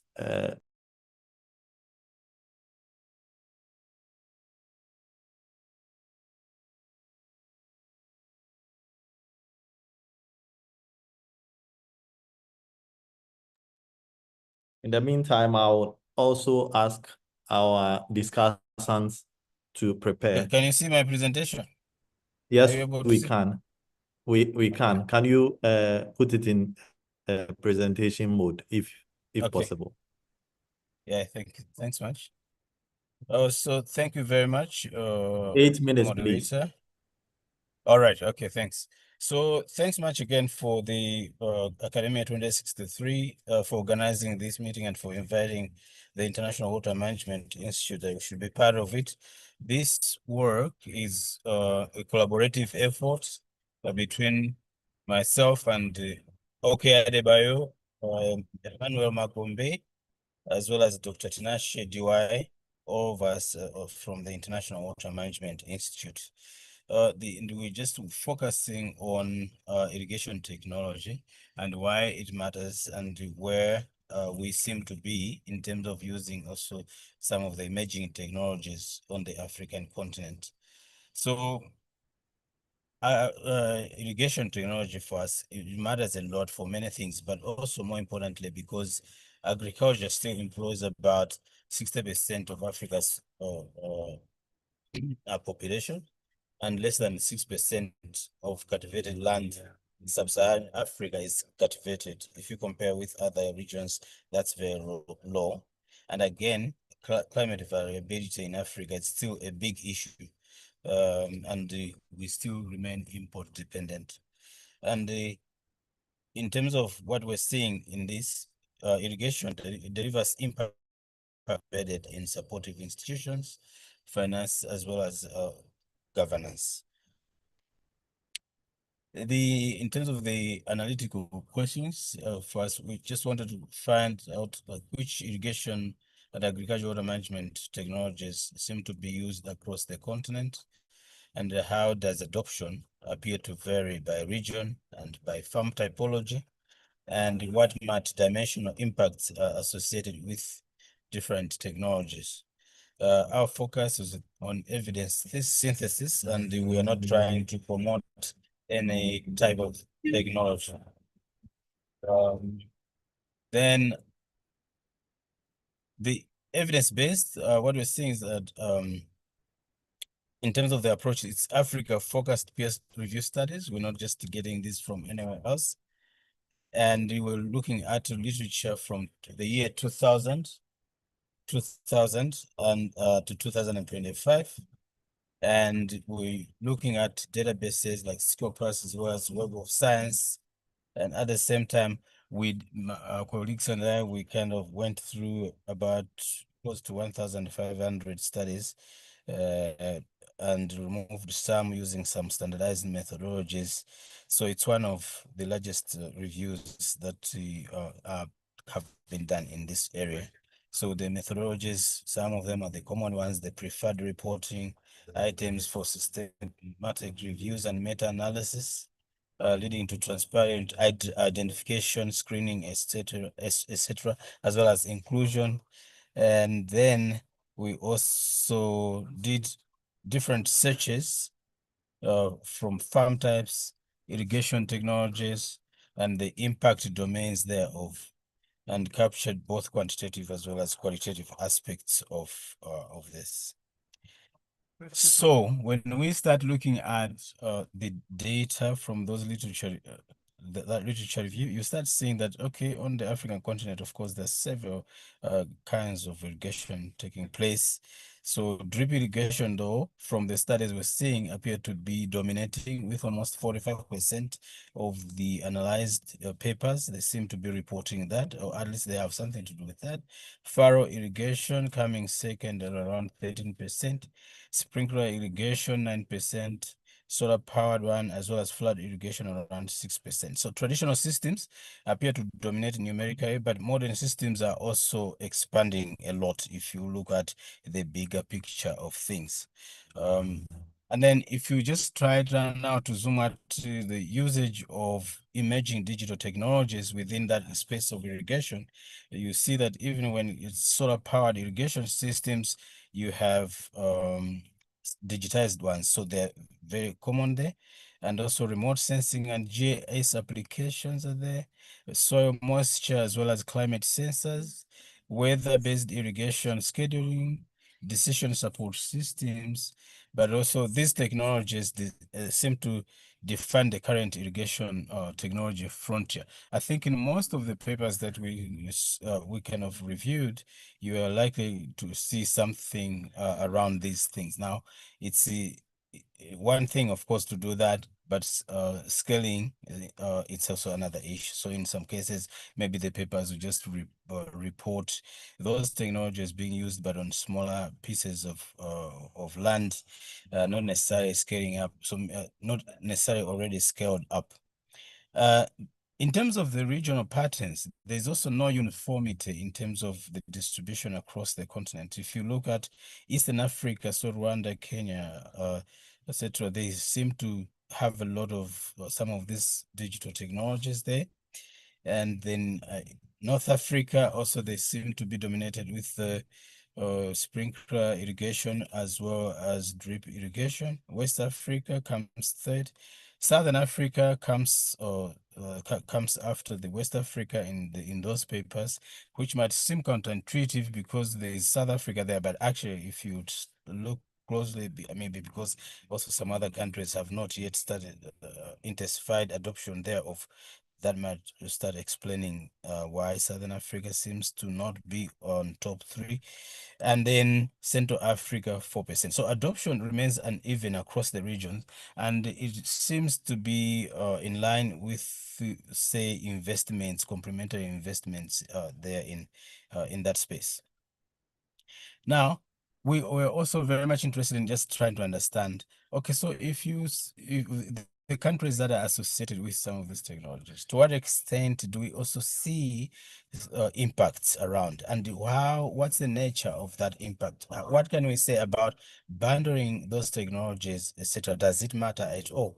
And yes, we noted that integrated irrigation systems seem to be consistently outperforming single technologies. So if you just say solar, but you have not bundled it with, say, credit or other things, it's that one underperforms cases where you are bundling them. So solar pumps plus drip irrigation seem to be performing better. Irrigation hardware plus other digital tools, instead of just maybe the irrigation systems that you think about without bundling them, they seem to underperform. Again, if you look at the outcomes, when you talk about underperformance, you can try to evaluate them from different domains in terms of whether high productivity or water use efficiency. In most of those cases, water use efficiency and productivity, these are characteristics of bundled technologies than they are on single technologies. But also they're associated with stronger climate resilience as well as more stable economic returns, where we were not able to kind of statistically say that it's also showing that bundled technologies are better. It's with respect to gender outcomes. In some cases, we wouldn't find something that was so deterministic. So I think by the end of the day, the paper is available, but the key takeaways and for policy and investments are that Africa's challenge seems to be scaling and adoption, not necessarily the lack of technology. Technologies have missions in almost all the parts of Africa, but the scaling thereof is what is problematic. And that's where we need to also be focusing a lot. And bundled small-scale digital-enabled systems, they seem to be delivering the strongest results than those which are deployed as singles. And even adoption reflects weak complementary investments and high transaction costs. So policy needs to be directed towards resolving some of those. And irrigation must be embedded in finance, therefore, institutions as well as governance, not just something that just works on its own. You just introduce an irrigation technology without working on some of those aspects, the results might not necessarily be superior to none. And then it's important, therefore, to deploy the right combinations of irrigation technologies in the right context and at scale. If we are to do more in terms of, one, increasing the share of land that is irrigated from the 6% to something more Yeah, and as well as if we are to do more in terms of uplifting people's livelihoods, incomes, for those domain areas on which we see that irrigation has impact. So, moderator, I can leave it there. I hope I have Thank you very much, Greenwell. And so your major point is that, yes, we are adopting, but there is the need to scale up. As we move into our discussion, I encourage participants to directly put their comments in the text, and I'll read them. So we do have here with us Ms. Yemisi, who manages a cassava processing company in Nigeria. And we are putting to her 2 questions. First, we want to know what she believes to be the key factors which promote profitability for medium-scale processing companies like the one she heads. She's been heading this company since 2005, over 20 years, and we do believe she has a lot to tell us. Can you do this in 2.5 minutes? And then I go to the second question, please. Thank you very much for having me. Thank you very much for having me. Yes, there are a number of 2 or 3 factors that can help promote profitability of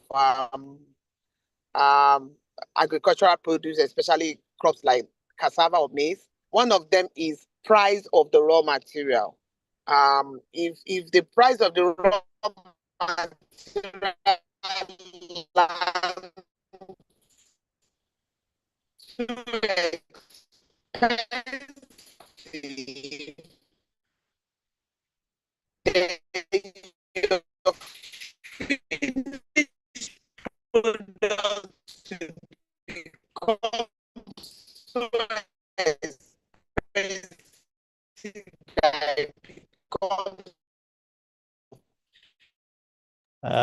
So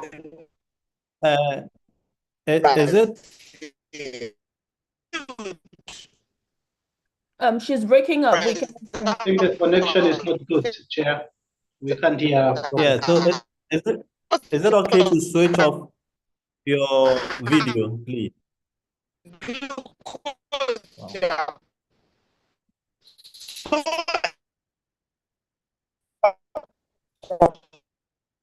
Oh. So, yeah. Okay. So that's a struggle. Yeah,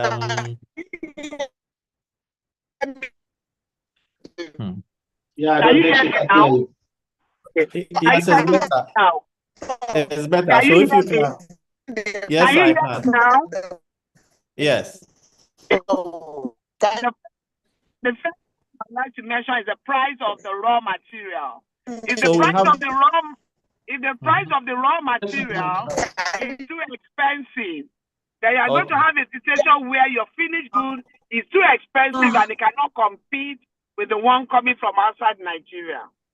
Okay. That's and your second point? Yeah, so the second point will be technology. If your technology and your mode of production is too manual, then your cost of production will be increased. And when you're competing with product coming from very high techy companies, you are not going to be able to compete because your prices will be high because of the manual nature of your operation. So I will talk about manual nature and then power. So cost of power is a major cost in manufacturing. So if your cost of power is too high and you are also operating manually or too manual, then definitely your overall production cost will be so high that competing becomes difficult. So African countries should be looking at landing cost of raw material, cost of energy and steam, and the cost of operation itself. These are the 3 key things that can affect your landing price, your final price for your produce. Lovely. So in your opinion, based on these 3 things that you've mentioned, which regulatory or infrastructure gaps most limit agro-processing growth, especially in Nigeria and elsewhere? I think the first I will say is funding, because all of these three are being controlled by funding that is landing at a very good price. If you have a funding of about single digit, 5 to 10% interest rate, then you'll be able to buy good seed for your farmers. You'll be able to have good agronomic practices, fully mechanized farms that will give better yield because better fertilizer is applied, that will consequently give you better yield, that will reduce your operation. If you have very good operational costs, funding at a good price, then you'll be able to afford better source of power like solar or wind, alternative renewable energy that will not be too dependent on government power that is on and off, like the case in Nigeria. So the cost of funds and availability of funds that is properly seated for agriculture is key if manufacturing is going to really scale up in Africa.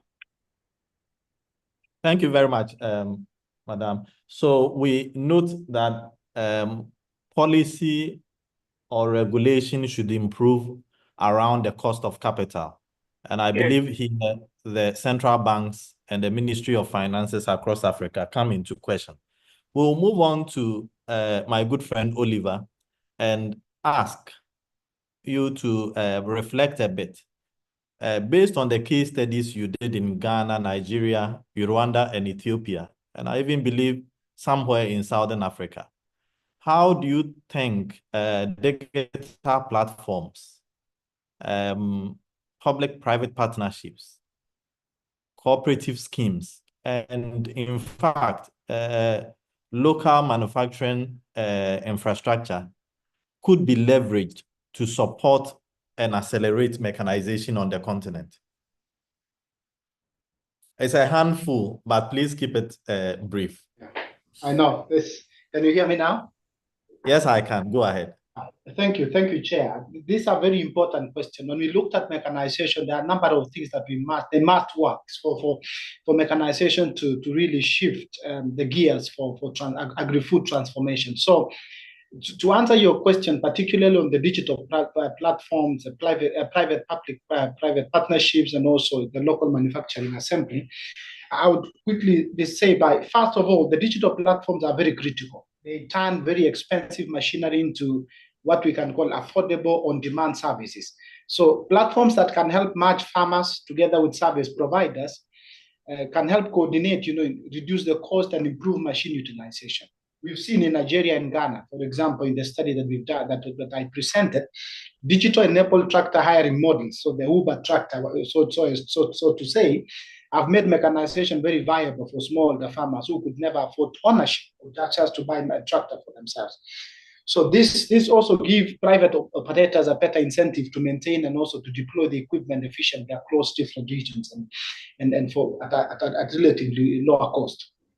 On the second point on public-private partnership, they work very best when they go beyond subsidizing the hardware, so just the machinery itself, but instead build into supporting system. So successful cases show that government shifting towards financing, training, maintenance networks, standards, and other smart incentives will provide delivery support services to the private actors. So Ghana was one of the examples that we saw that the experience there illustrates that both the potential and the risk. So mechanization programs perform better when PPPs focus on accountability, on competition, and also service quality rather than simply allocating tractors to different users. Cooperative schemes play a very crucial role, particularly on demand side. Demand side is a demand side facilitator. So by aggregating farmers and the cooperative reduce transaction costs for service providers, it guarantees that at least there is a minimum demand during the peak seasons and makes scheduling more efficient. We saw in Rwanda and in Ethiopia that cooperatives have also been very effective channels for accessing the machinery services, the training as well as finances, while also improving inclusion of women and small farmers. I think finally on the manufacturing issue, this is a very critical one. It's very essential for sustainability. Across the Southern Africa and also in Ethiopia, local assembly and repair capacity has really reduced the cost. It has improved access to spare parts and ensure that machines are adaptable to the local crops and also the field condition. This is very important in strengthening the private sector and also in preventing mechanization systems from collapsing once the donor government or the fundings or programs comes to an end. I hope it answers your questions. It does. And I believe within this context, the capacity of whoever works in the chain should also be built. So I move quickly to my good friend Ramadani and ask you to quickly reflect on how you believe the circular economy could improve our food systems, ensuring primarily climate resilience. Climate change resilience. Okay, many thanks, moderator. Actually, if you look on what circular economy does, like making waste material or waste into something that is valuable, let's say conversion of any food remains into compost or into biogas, it kind of eliminates all those materials that are into decomposition that is not allowed, that would result to the release of some of the greenhouse gases. In that way, it kind of improve environmental resilience by eliminating those, but also it reduces the ecological footprint, let's say pressure on the environment, whereby instead of cultivating more land, by ensuring that the food that is being produced is get to a lot of people through distribution that is focusing on what probably was not being able to be marketed, then that allows the food to be available, ensure food security. And those are the issues that are food also, if it goes to landfill, that can also affect or result in the release of greenhouse gases. So that is what I see that there could be potential towards agri-food system sustainability. And yeah, interesting. I would like to stay with you because one of our listeners would like to know how we could involve the youth in this agri-processing and agriculture in general. So as you talk about the circular economy, how do we bring the youth on board, please? And this is from Kindai. Many things. If I got you correctly, you are asking how do we get the youth on board in the agri-food processing or agri-food system? If you check on what are being involved mostly in the production, the youth, but the youth actually need to get up to the modern technologies to allow them to get into either production or to get into the value addition. And all of these actually, it is what we have recommended. Like we need to shift it from use of traditional approaches and get to the modern approaches so as we can move and reduce even the cost of and see the profit towards what we are investing in.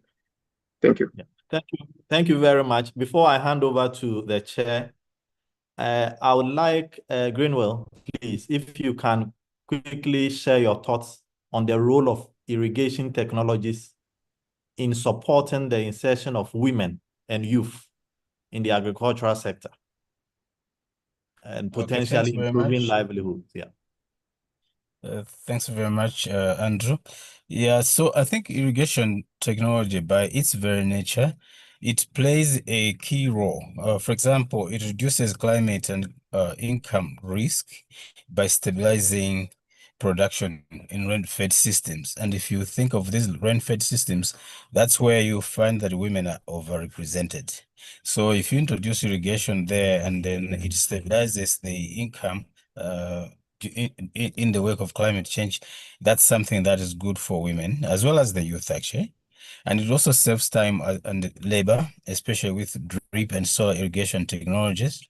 And when it does that, it frees time for care as well as other income activities in which women are involved in.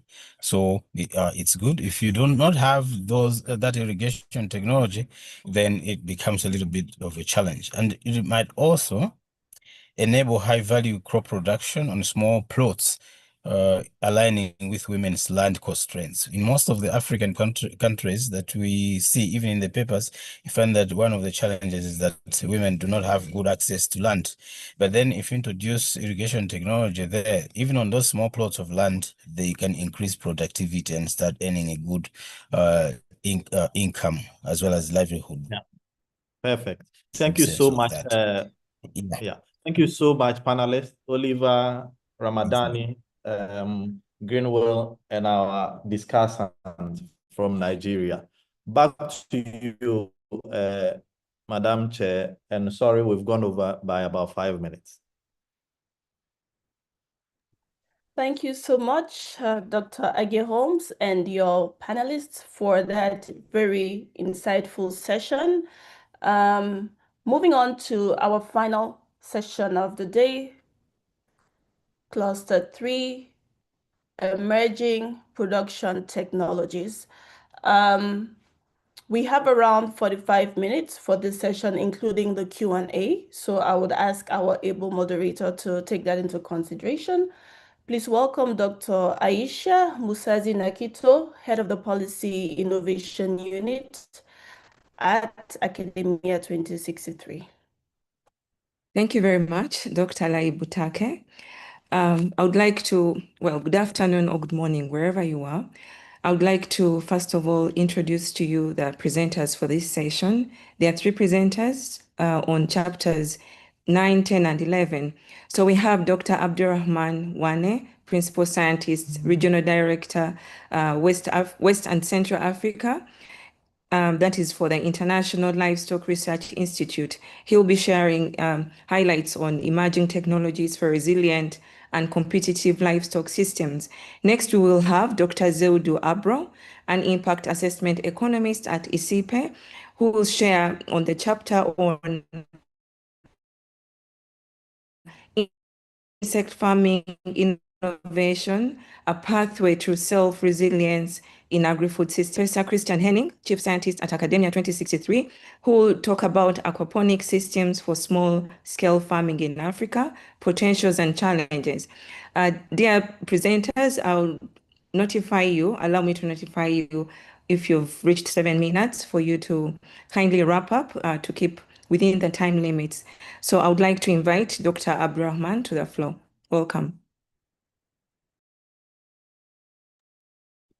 Hello, thank you so much. Let me share my screen if I have to do it. So, can you see it?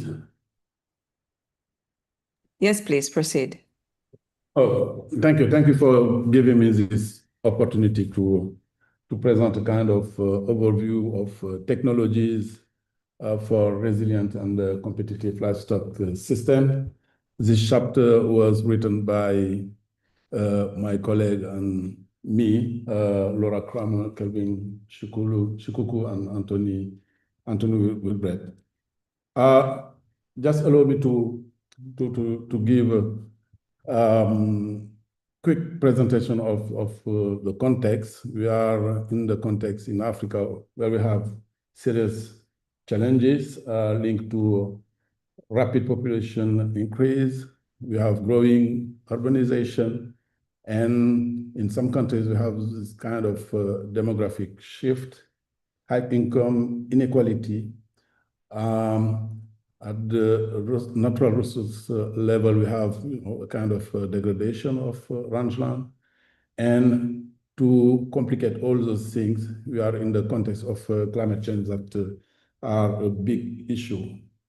Most of smallholder farmers and livestock keepers face many risks that lead to low soil fertility, expensive inputs, non-performant value chain, problem of post-harvest, and resource competition that can lead to conflict, insecurity, and theft. And risk, especially climate risk, remain a huge disincentive of investment into technology to improve productivity. What is good news for livestock sector? We are in the context of demand-driven, where we have a growing demand for milk, eggs, meat, because due to the population increasing, rising income and urbanization. And we have identified some potential pathway to meet the growing demand.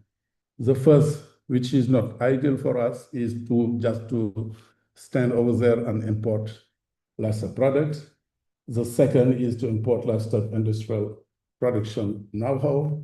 Or the third, what we will focus a lot is to transform smallholder livestock systems to make it more competitive. That's why emerging technologies can be an opportunity to transform deeply livestock sector to improve productivity, to build resilience and to reduce risk, and to help smallholders, small farmers to go into modern markets. We have different categories of emerging technologies. We summarize them here. We have technologies related to genetic improvement, to feed and forage innovations. We have technologies on digital, climate smart and low emission practices. We are developing risk management and finance in livestock sector. We have also some technologies focused on animal health innovations, and also community governance and learning. We are more talking about innovations that combine both technology and good practices in livestock sector. Coming to some example of technologies that are now existing in this continent, because that's the main objective of this chapter, is to show we have some technologies working well, functioning well, and we are very convinced we need to have a kind of cross-learning between countries that can be something helpful to do. At the genetic level, we continue developing artificial insemination, crossbreeding to reinforce the herd, to increase productions. And in Kenya, Ethiopia, Rwanda, and Tunisia, those countries, we have clear evidence that improved productivity when breeding is combined with training and veterinary support. We have also new genomic tools that can help selecting animals better adapted to heat and disease. At the feed level, we are developing. We have a gene bank at ILRI in Ethiopia where we can improve significantly forages. In Mali, we had a very nice experience developing Bracharia in Mali, and also dual-purpose plants that can help solving both human and animal needs. Developing storage and use of crop residues can help improving feed availability in dry regions. And in terms of technology with ICP, the development of black soldier fly that can be a kind of alternative protein that can provide affordable high protein feed and reduce reliance on imports. Improving animal growth by stabilizing feed supply and creating income opportunity can be also something very interesting for women and youth. At the digital level, here the idea is just to facilitate the access to information and services to most of farmers, to help them to anticipate on some shocks. That can be a kind of climate information services. That can be also market information services. In Kenya, we have the development of mobile platform, ICO, that deliver SMS-based advice on feeding, breeding, and animal health. We have also some technology related to Internet of Things, sensors and GPS tracking that enable monitoring animal health and location. Traceability is a big challenge in most of our countries. And we are developing cross-source data platforms in Kenya, for instance. We have this kind of mechanism to collect data that can be very reliable and important for most of our actors. Of course, we have some challenges. Abdurrahman, we are coming to you. Have only 1 minute. I almost finish. Challenges is limited connectivity and so on. Climate smart technology, I already talked about this. At the risk management and animal health, the index-based livestock insurance provide very promising results. We in Mali, in a very complicated and very huge livestock country, we developed thermostable vaccines to allow vaccination without cold chain. And we develop community animal health workers and mobile clinics. Two things to really incorporate in our analysis is about inclusion, every woman, youth, and community governance, of course. And for my last slide, it's about scaling. We have many good experience at the very small scale. Having this kind of scaling and to get more impact would be very, very helpful. Thank you so much for your. Thank you very much, Dr. Abdurrahman, for sharing highlights on some of the challenges that are still faced in the livestock sector, and also indicating that the demand for the products are still high, especially given that the small-scale farmers are still facing some challenges, who would actually help in filling up that gap.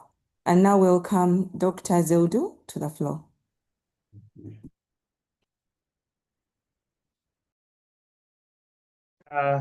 Can you hear me? Yes, please proceed. Okay, great. Just allow me to share my screen. I hope you can see my screen. Yes, we can. Just please put it in presenter mode. Yeah, just give me a second. I will put it in the presenter mode.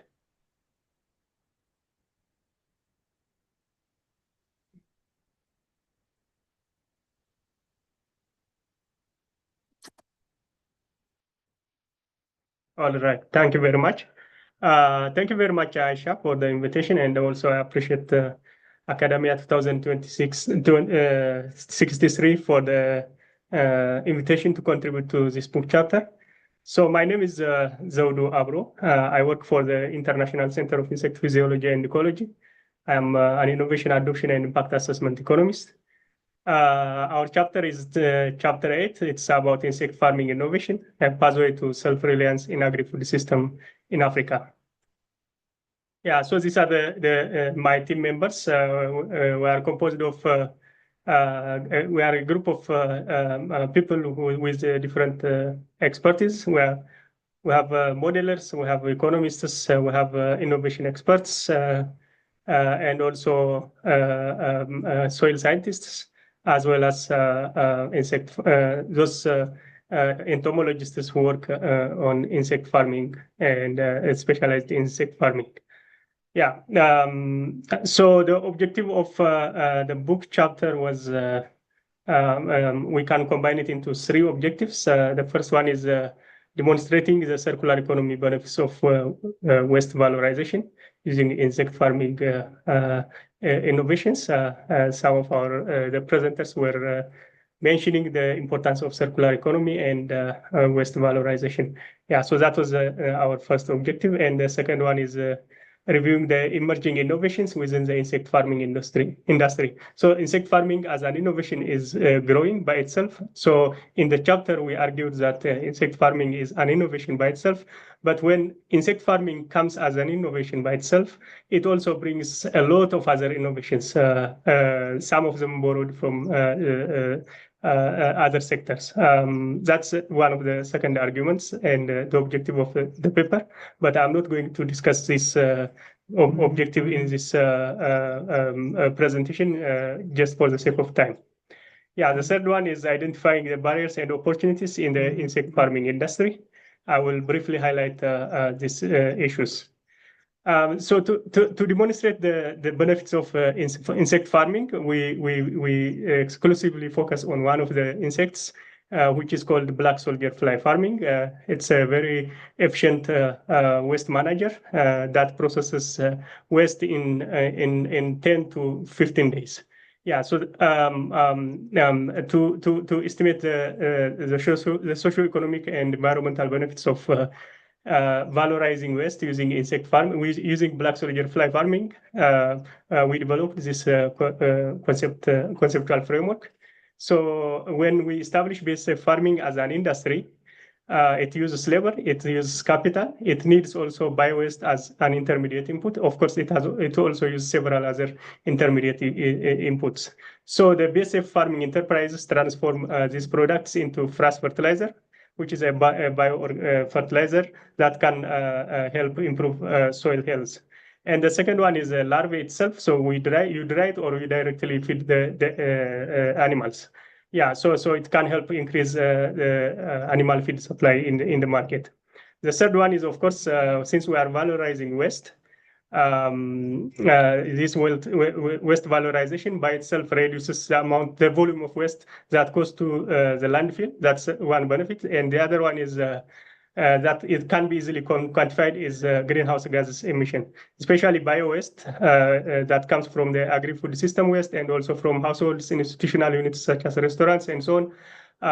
It emits greenhouse gases. If we are able to divert it from going to the landfill, it will help people environmentally. So all these combined benefits. Our hypothesis is it can generate income, it can improve food and nutrition security, it can lead to poverty reduction, and ultimately improve social welfare. Yeah, so that's the key conceptual framework we used. So to understand the socio-economic and environmental benefits of insect farming, we used a computable general equilibrium model. The model is developed by IFPRI. We adapted it to the context of insect farming. Yeah, so what we did was first we estimated the parameters, all the necessary benefit parameters using nine country data sets. Those countries you can see in the map. It includes Rwanda. I think the name is not mentioned here. Yeah, so based on this country data sets, and then we extrapolate it to a continent-wide analysis using a similarity index. So that's how basically we did as in a nutshell. Yeah, so the model is like available online, but our key innovation is introducing basic farming into the economic system. Yeah. Yeah, so one may ask what could be the direct benefits of insect farming when we establish insect farms across the continent. So we can summarize it into two. First, maybe I want to highlight the total volume of municipal waste we have in Africa. That can we use it for black soldier farming. It's close to 99 million. Close to 100 million tons per annum. It's a lot of waste. In most cases, it's unused. Less than 10% of it is currently recycled for compost or for other purposes. Yeah. 1 minute. They'll do 1 minute. Yeah. Okay. Thank you very much. Yeah. So we can. So the whole idea is we can transform. We can process this bio-waste using insect farming, and we can generate a lot of benefits. So it has both direct and indirect effects. So the one you see here in the slides is the direct benefits. We generate 80 million tons of dried black soldier fly larvae per annum if we fully use available wastes. And also the fresh fertilizer is also very huge, as you see it from the numbers. Yeah, so in terms of the total socio-economic benefits, in Africa, we have the potential to generate an economic benefit, or measured in GDP, it will be 200 billion US dollar. It is like 2% of the African GDP. And in terms of job creation and poverty reduction, it has also immense potential. We can potentially create 17 million full-time jobs per annum. Just for comparison, I put 36 million unemployed people per annum in Africa based on the official reports. So it also lifts something like 200 million people. It is small, but it could be one pathway for poverty reduction in Africa. So in terms of greenhouse gas emission as well, it has a lot of benefits. I'm going to skip this. So far I mentioned a lot of good benefits for insect farming, but since the industry is emerging, it also faces a lot of challenges. One of the key requirement for the insect farming is bio-waste. So lack of bio-waste is one of the key mentioned issues. Of course, some of the other challenges are shared by also other farming industries. So I have listed some of the challenges here. In terms of, this is my last slide. In terms of policy options, we have a lot of things to do. The first one is improving the waste management and sorting of across the continent. Still research and development and on substrate optimization is important. Substrate means, in this case, the feed that the black soldier fly eats. Yeah, so that's one of the things. And the second important issue I want to highlight is insect farming is highly knowledge intensive, and training and capacity building is needed. Of course, there are a lot of issues associated with safety and nutritional quality. So policy development and enforcement still is needed. Consumer awareness is also very low. And insect-based products are also very expensive. They are not competitive to the current conventional products. So all these things has to be sorted. Yeah, thank you very much. Over to you, Aisha. Thank you very much, Dr. Zewdu, for really summarizing your chapter very well, and also building on what Dr. Abdurrahman mentioned as a need for looking for alternative protein sources, and that's where the insects, products from insects come into play. But also thank you for noting that even if this is an alternative protein source, there will be, policymakers have a lot to do, given that there is the industry is knowledge intensive, and also the products that are so far made are expensive. Now I would like to welcome Professor Christian to the floor. Thank you.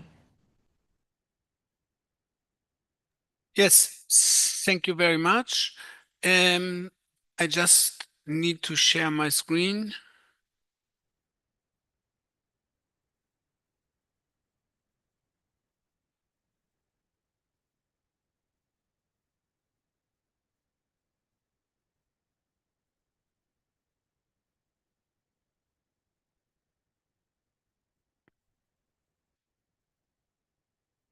So I think now you should be able to see my screen. Perfect. Correct? Okay, great. So this is chapter 11, aquaponic systems for small-scale farming in Africa, potential and challenges. It's very much related to we just heard by our former presenter, the black soldier fly, but I will come to this. It's joint work with the Bernd Ubershare and Johannes Zismer, both are from the University of Kiel. And so let me start with explaining a little bit what is aquaponic. It's a very interesting, promising cycle economy system. Basically, it's a special form of what is called integrated agriculture, aquaculture, EIA. And it combines basically fish farming with soil-less plant cultivation in a closed-loop system. And on top, it also combines the fodder production for the fish with based on food waste with the black soldier fly. So basically, what we have, if we just look into the system, we have a system in a fish tank, which can also be in any scale, smaller to larger. We will come to this. And then this fish is produced using basically a fodder, which is produced with food waste. And then the fish water is contaminated in the first time with ammonium, but then specific bacteria are used to transform this ammonium into nitrat, and this is then used for crop production in specific plant-based in an integrated system. basically the plants take out all this nitrat and then it purifies the water and it can be brought back to the fish tank. So it's a cycle economy. And what is particularly interesting for developing countries is that it can be scaled down, so it can be in very small units. And of course, it's especially interesting because it doesn't need, compared to agriculture, land as a major scale resource. So this is very promising because despite all this promising forecast, it is still not very much adapted in Africa. There are only a few countries, Malawi is one of them, Kenya and maybe South Africa, but still there is hope that this might be a technology especially which can be scaled up and especially integrating small scale farmers and also women and the youth. So now what the main thing is here, it's based on a case study, and what we did is that we use this case study data, I will come to this, to simulate scaling up of these aquaponic systems, and particularly also use the general equilibrium framework to get then, after scaling up, the impact on main development goals, especially poverty reduction. So now, because of the time, I will be very brief, but the aquaponic system is explained in the chapter.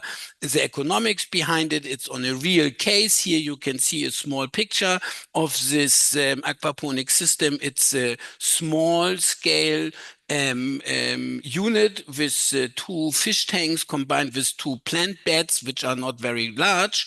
And so the economics shows that giving the investment of roughly $1,600 into this unit, the return is extremely high. So we have a return of investment which amounts roughly 7.7.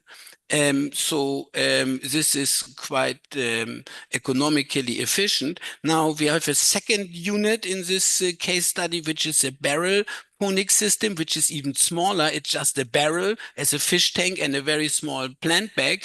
And then basically this is also still very effective, but compared to this small aquaponic unit, it's less economically efficient, but still we have a return of investment which is 5 times higher than the investment itself. So this is all nice. What we did next is we tried to scale up these systems, and what we did is we did first on a micro level Monte Carlo analysis to see what is the probability, if we take these different systems, that they might run a negative profit. And so if this would be all finance credit based, they could not pay back their credits. And this was something like 8% for the aquaponic system and something like 16% for the pork barrel system.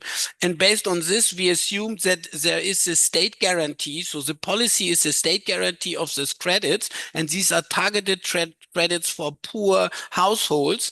And so the cost of the state in expectation is only the ones who, based on the Monte Carlo simulation, will finally not make a positive profit. And so we could calculate basically on this, assuming that 0.1% or 2% of the total state budget will be invested in a program, just giving the state credits for these and targeting the poor, that we can target with the aquaponic system between 6.7% and up to 100% of the poor households in Malawi. And further, we could then calculate based on a poverty module, what is the probability if we have this to get out of poverty. And we see if we do not take domestic market responses into account, this probability, once a household is target, is 80%, 81% to get out of poverty. And then based on this, we could also calculate the poverty reduction. Now, the next thing what we do is, of course, there will be market responses, because if we really scale this up, there is a big supply both in the crop and in the fish, but mainly in the crop supply. And so there will be price responses. responses. If we take this into account, then these probabilities to get people out of poverty, so basically the profit of the units will go down. And we see that it's always half, but still significant if we still take this 2% of the budget. Now, we did the same with the barrel ponics, so the smaller system, but here we see that the final impact, I have to come to an end, yes.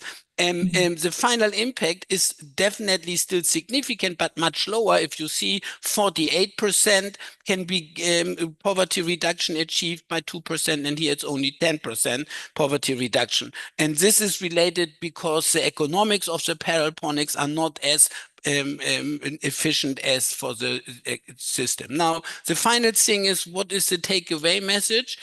Giving our study, we see that focusing on credit programs just guarantees. It's not that they pay for the capital, they just guarantee the credits and pay only for the ones which cannot be paid back, is much more effective compared to direct income transfer in terms of poverty reduction. Effectively, it's 7 to 14 times more effective what you can do with the public money compared to just paying transfers. Now, still, what we also see, yes, the simulation shows there are some challenges. Market response is important.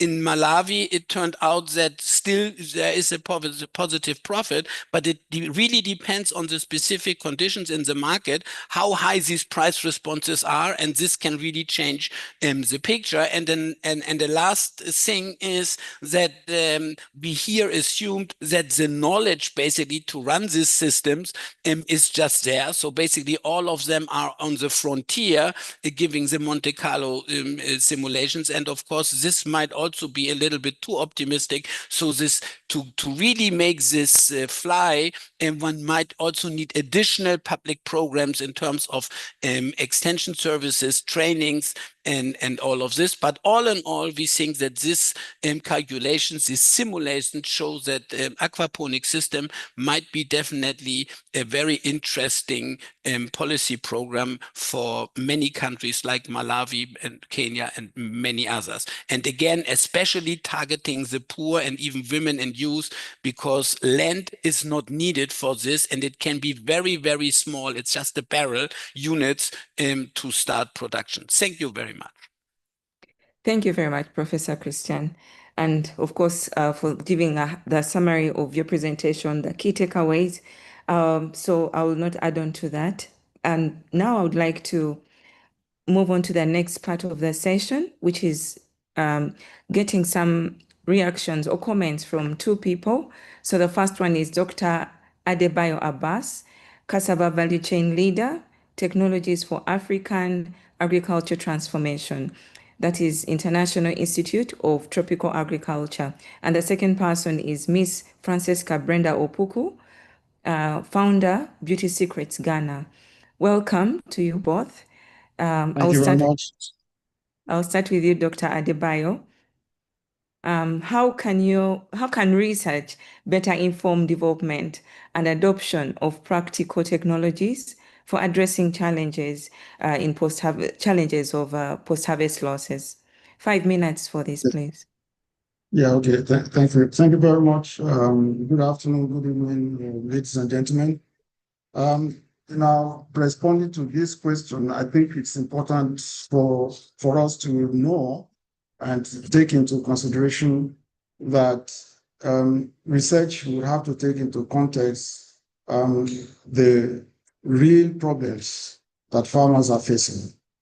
So research is expected to be done to solve problems first, and it's also context specific. It has to be understood on the basis of which the problems are occurring, and for a researcher to be able to address that problem and design models or solutions, it's important to do some level of analysis. So this is what we sometimes call ground truthing. You do the analysis of the problem, try to understand the scale of the problem and how these problems are negatively affecting the farmers and other people in this situation.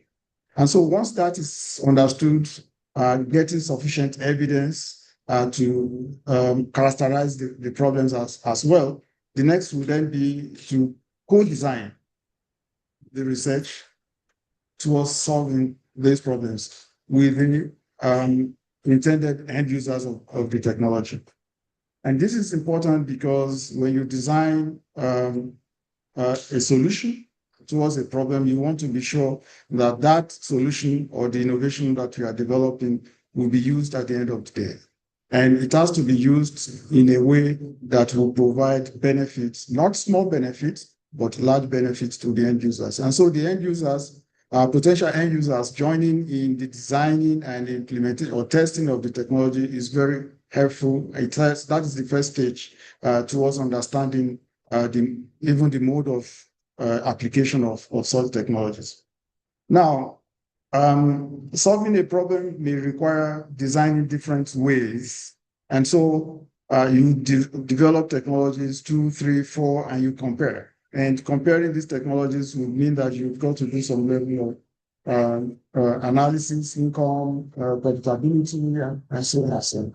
So once that is done and the technology is selected, it has to be tested in the real world, not just in the laboratory. It has now to be tested within the locations where these problems are.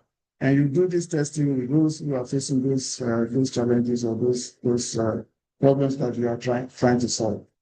Now, technologies must be linked to policy, market, because if a technology is technically helpful, but it is not economically beneficial to the end users, then definitely such technologies will not be taken. We have technologies, we have checked with the end users, and we see that there is demand or there is market, there's opportunity for adoption. Then how do we deliver? The next thing is the delivery method. How do you do the extension? So you design the extension as well, the extension delivery method, and you ensure that you then provide scientific information that would make the end users be able to use those technologies.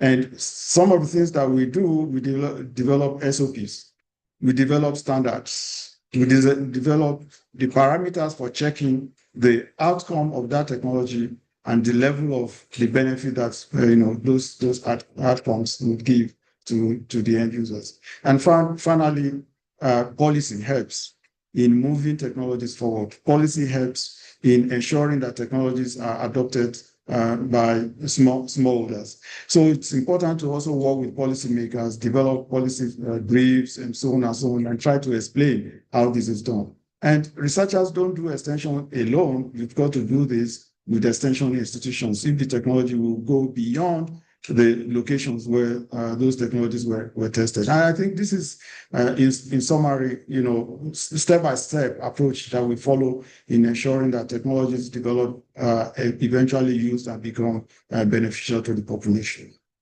Okay, thank you, Dr. Adebayo. And speaking of technologies, could you please share some of the key findings of some of your most recent work on cassava processing that enhances value addition, storage, and food safety, and how can this be widely adopted? Well, okay. There's this problem that we face in Africa, food imports. African nations import huge amount of food, and we spend the little resources that we have paying for such imported food, particularly grains. I'll just take the example of wheat. African countries import huge amount of wheat that we do not grow. We can say now in the past 5 years, we are beginning to, in Africa, we're beginning to test new varieties of wheat that were developed some years back. And Africans are able to produce wheat now, unlike many years ago. However, we have been having this problem for a very long time, importation of wheat. And even if we start producing wheat now, we will probably not be able to be self-sufficient in the next 5 or 10 years. And so for some time, we've been working on developing a new technology, what we call bread making, cassava flour technology.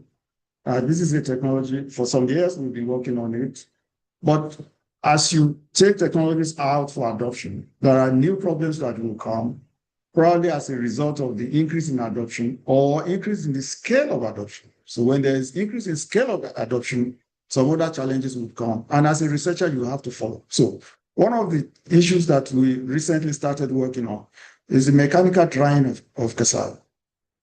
We adopted what is called flash dryer, and the flash dryer technology has been there for several years. We bought this technology for Asia, but the scale of flash dryer used in those countries, and even in Europe, Latin America, where they produce a lot of starch, the size of the flash dryer from those places are really high, so large.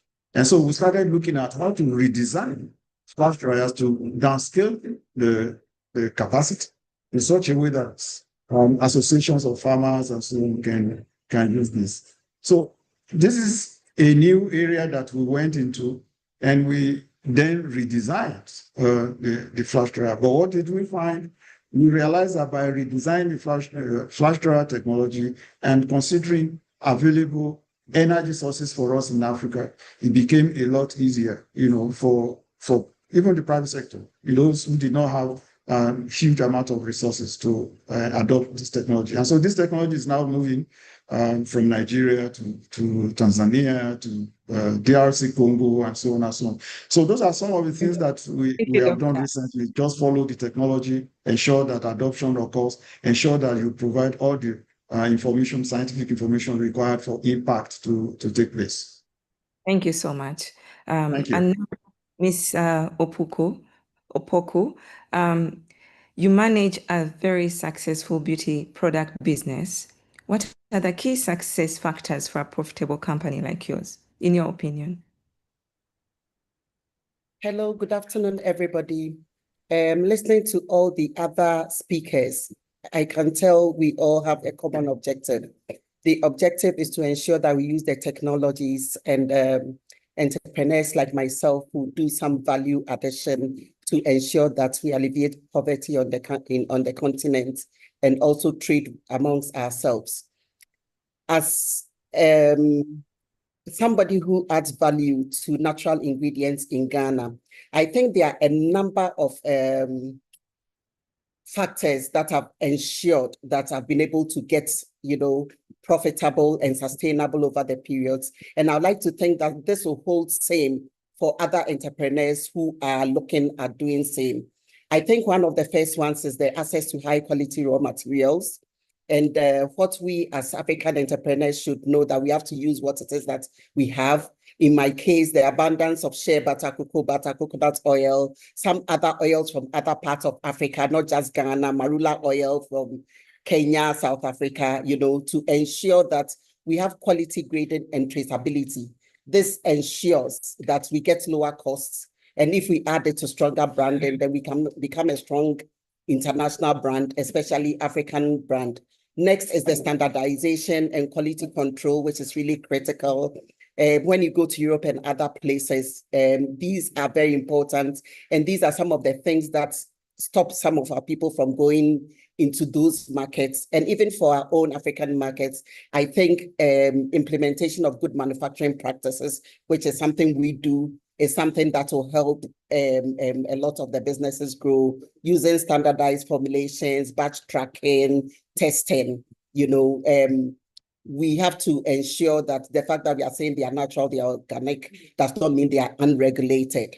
But in this area, I would like to say that it's important that we find a standard, a standard for the entire continent, so that we are not just using particular standards for particular countries and having to start all over again when we go to the other markets other than our home countries.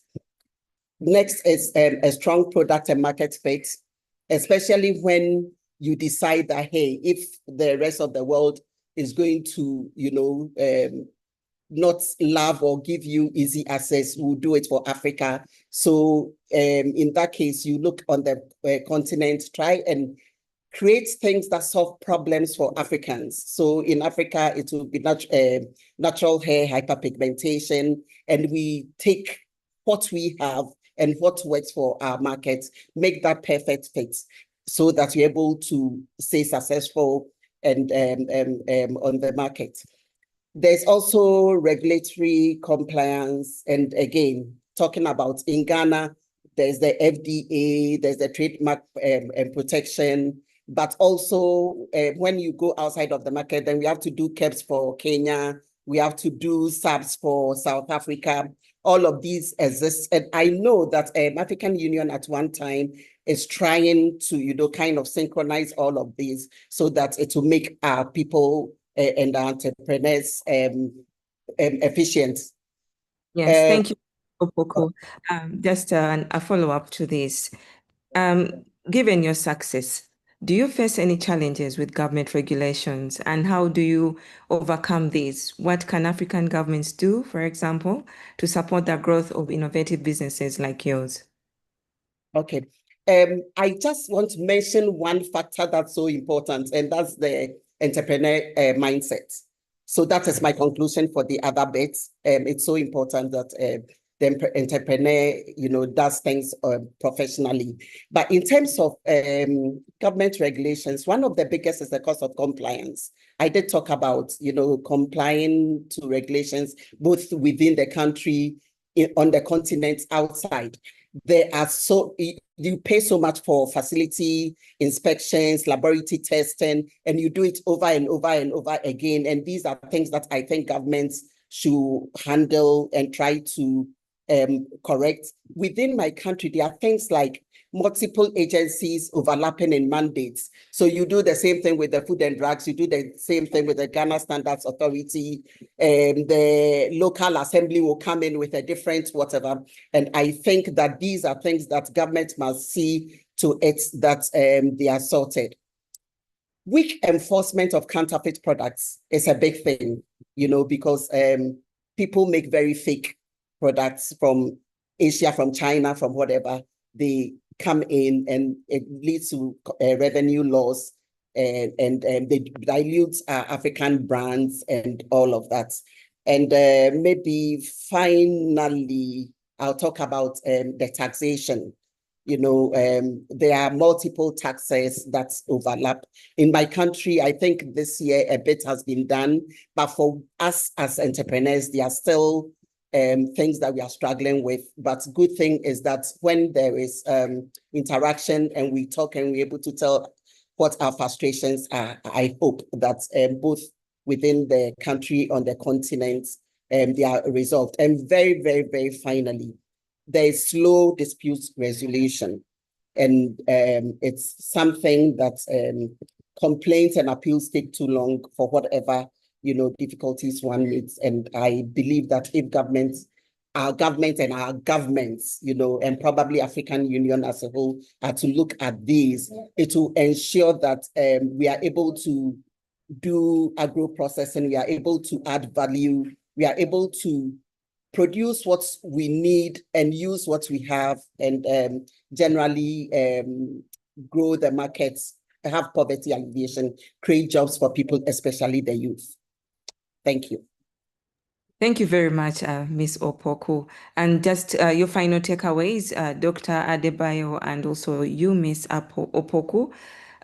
In case you're given an opportunity to have a meeting with a policymaker, what is one key area of intervention that you would ask them to focus on to drive innovation and productivity? Just in 2 minutes, please.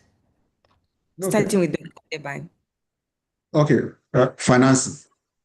Financing is important for every technology, every innovation, and people, the users need to have low cost financing. And for every technology or innovation, solving specific problems, policymakers also need to focus on policy initiatives that will make it easy for people to adopt such technologies or those innovations in order to give real benefits, to the population. Thank you. Thank you. And Ms. Opoku, in a few lines. Yeah, if you ask me, I would say I'd love for my government to establish a national cosmetic and innovation testing hub, which will remove a lot of the bottlenecks for the small and the medium businesses that are coming up so that they can thrive. However, on the continental level, one big thing, if you ask me any day, I'll say is logistics. You know, it is so crazy trying to move things from Accra to Tanzania or Accra to Addis Ababa or even Accra to Lagos. You know, and if we are committed to ensuring that we will add value to what we have, we'll trade amongst ourselves, we'll bring up people who are given African solutions, then I think probably either an African shipping line or an intra-African, you know, road connection, something, you know, there's something that solves our ability to move our people and our products around very easily. It's cheaper to ship to Europe than it is to ship in Africa. Okay, thank you so much, both Dr. Adebayo and Ms. Opoku. Ms. Opoku, you have a question from the audience. How the role of academia in Ghana or elsewhere in your enterprise, the role of academia? The role of academia is very, very important. The use of the universities, in my case, University of Ghana and University of Science and Technology, their research centers, they have a lot of innovations, and it's important for people who are setting up businesses to go and find out what they've already done so they don't reinvent the wheel. I must say that sometimes it's not so easy, but other times they have a lot of like formulations and research information that we can use either in our farming, in our value addition. One good example is the sweet potato, the orange sweet potato. I've seen some young people, you know, run with the research that some educational institutions have done and have converted that into money. So it's so important that we do that. Okay. I think that's all from the Q&A. Thank you very much, Dr. Adebayo and Ms. Opoku. I'll now share some final remarks from our session, just a few remarks. So starting from the first presenter, we can say that the livestock industry is still has more room to grow, although he also mentioned that the small-scale livestock farmers still face great challenges, and some of the technologies that are critical or which policymakers need to look into is, for example, advancing climate smart practices, the adoption of these, and also more adoption of genetic improvements in livestock. And he also mentioned that there is need to increase or promote adoption of alternative protein sources. And this was supplemented by the presentation from Dr. Zewdu, who talked about insect farming innovations, where he mentioned the increased realization of circular economy benefits of waste valorization using insect farming innovations. He also mentioned that the insect industry has great potential to increase jobs, which as we know, youth, we have a high number of youth that are unemployed in Africa. So this could be one of the industries they could look into. And he also mentioned that even if the insects offer an alternative protein source and offer jobs, there is still a big impact that policymakers can do to increase the growth of this sector, given that it's very knowledge intensive. And at the moment, given that there are few people engaged in this industry, the products from it are also very expensive. So in as much as it's a potential for alternative protein sources, the products are still expensive. And Professor Christian gave a very good oversight on what an aquaponic circular economy would look like. He also showed the relevance of having the black soldier fly in this circular economy using in the aquaponics. And he also showed that aquaponics is still low in terms of adoption in Africa. However, it has a high return on investment. He showed the different types of systems in aquaponics, but both of them showed that there's a high return of investment. He also showed that aquaponics has a high impact in terms of poverty reduction. So that's a chapter we need to also further look into to learn more on that. And lastly, our two speakers, Ms. Opoku and Dr. Adebayo, shared how the different technologies that can be used in terms of reducing post-harvest losses, and also how we can ensure that enterprises can be boosted to become more profitable. So basically, that summarizes our session. Thank you very much. Over to you, Dr. Butake. Thank you so much, Dr. Nakito, for that really, crisp summary that, leaves us with the key highlights from that session. And now we are wrapping up after a very busy 3 hours. So I will now invite co-editor of ATOR 2025 and Academia 2063's Director of Data Intelligence and Governance, Dr. Hassin Lee, to give us some key takeaways to wrap up the day. Over to you, Dr. Hassin. All right, thank you. Thank you so much, Dr. Butake. Can you hear me? Yes, we can hear you. We can see you. Thank you so much. So I would like to congratulate everyone for the great presentations, but also the work that were put in those chapters. This is a very dense and scientifically condensed day. I would like to share a few reflections, 5 of them, based on what I have gathered today. The first one is that the technology frontier is no longer about invention, but about deployment. I think across day 2, a consistent message emerged, which is that Africa does not primarily lack technologies, or at least in terms of access. It lacks the conditions to deploy them at scale. We heard about Joe AI, biotechnology, digital advisory tools, mechanization, irrigation, and emerging systems like insect farming and aquaponics all exist and work, yet their impact remains limited by infrastructure gaps and weak institutions in terms of like institutional arrangements and like mandate, and in terms of also skills shortages and financing constraint. I think if you look at the UPI, the untapped potential index showed that most all African countries have a positive untapped potential, meaning that opportunity lies not in new algorithms, but in unlocking adoptions where returns are the highest. And I think the implication here is that the next phase is to like focus less on pilots and more on delivery systems, enabling environment and scale pathways. Sorry.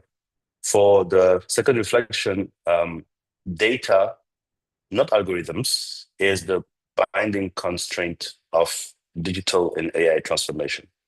So a striking insight for cluster 1 discussions is that AI readiness in agriculture is fundamentally a data problem, not a modeling one. Yet value chain data infrastructure remains fragmented, not interoperable, or missing entirely, as emphasized without strong data foundation. Even the most advanced AI systems cannot generate value for farmers. So here, I think investing in agricultural data infrastructure as a public good, soil diagnostics that we heard, climate data, market information may yield higher returns than investing in standalone digital tools.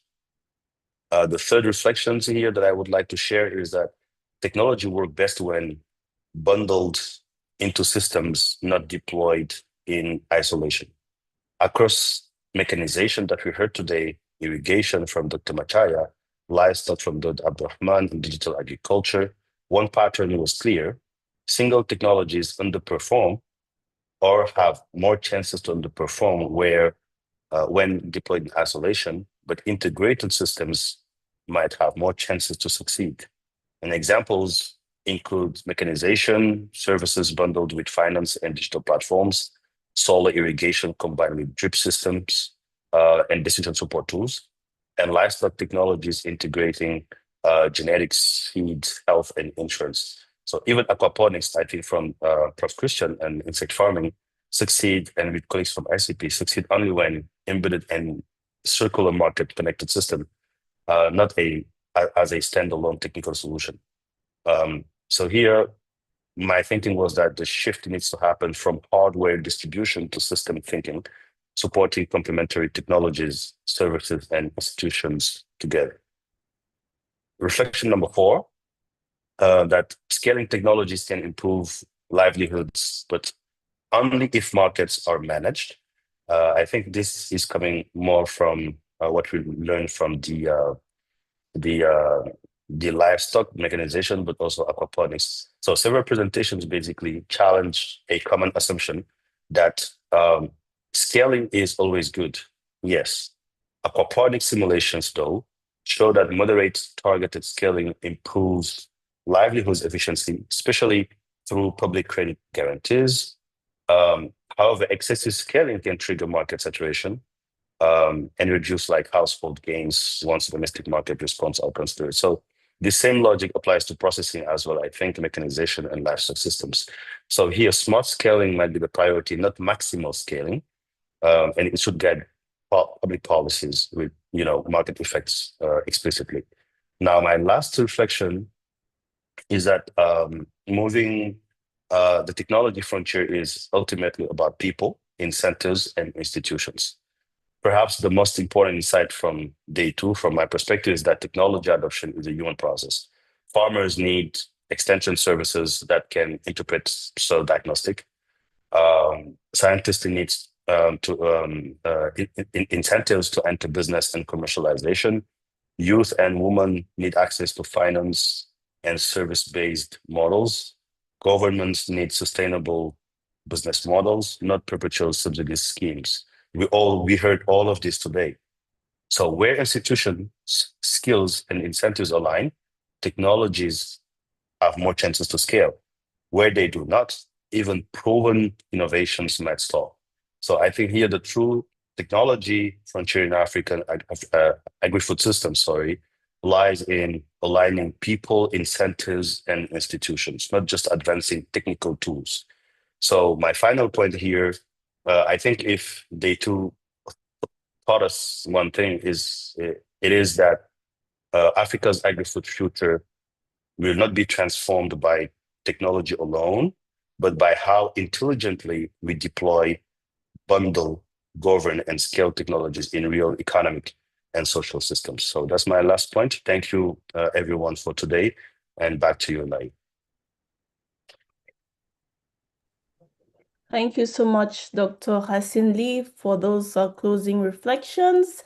That was a nice way to end today's deliberations. Once again, thank you for joining us, for taking out the time to stick with us throughout day 2 of the 2025 ReSAKSS Annual Conference.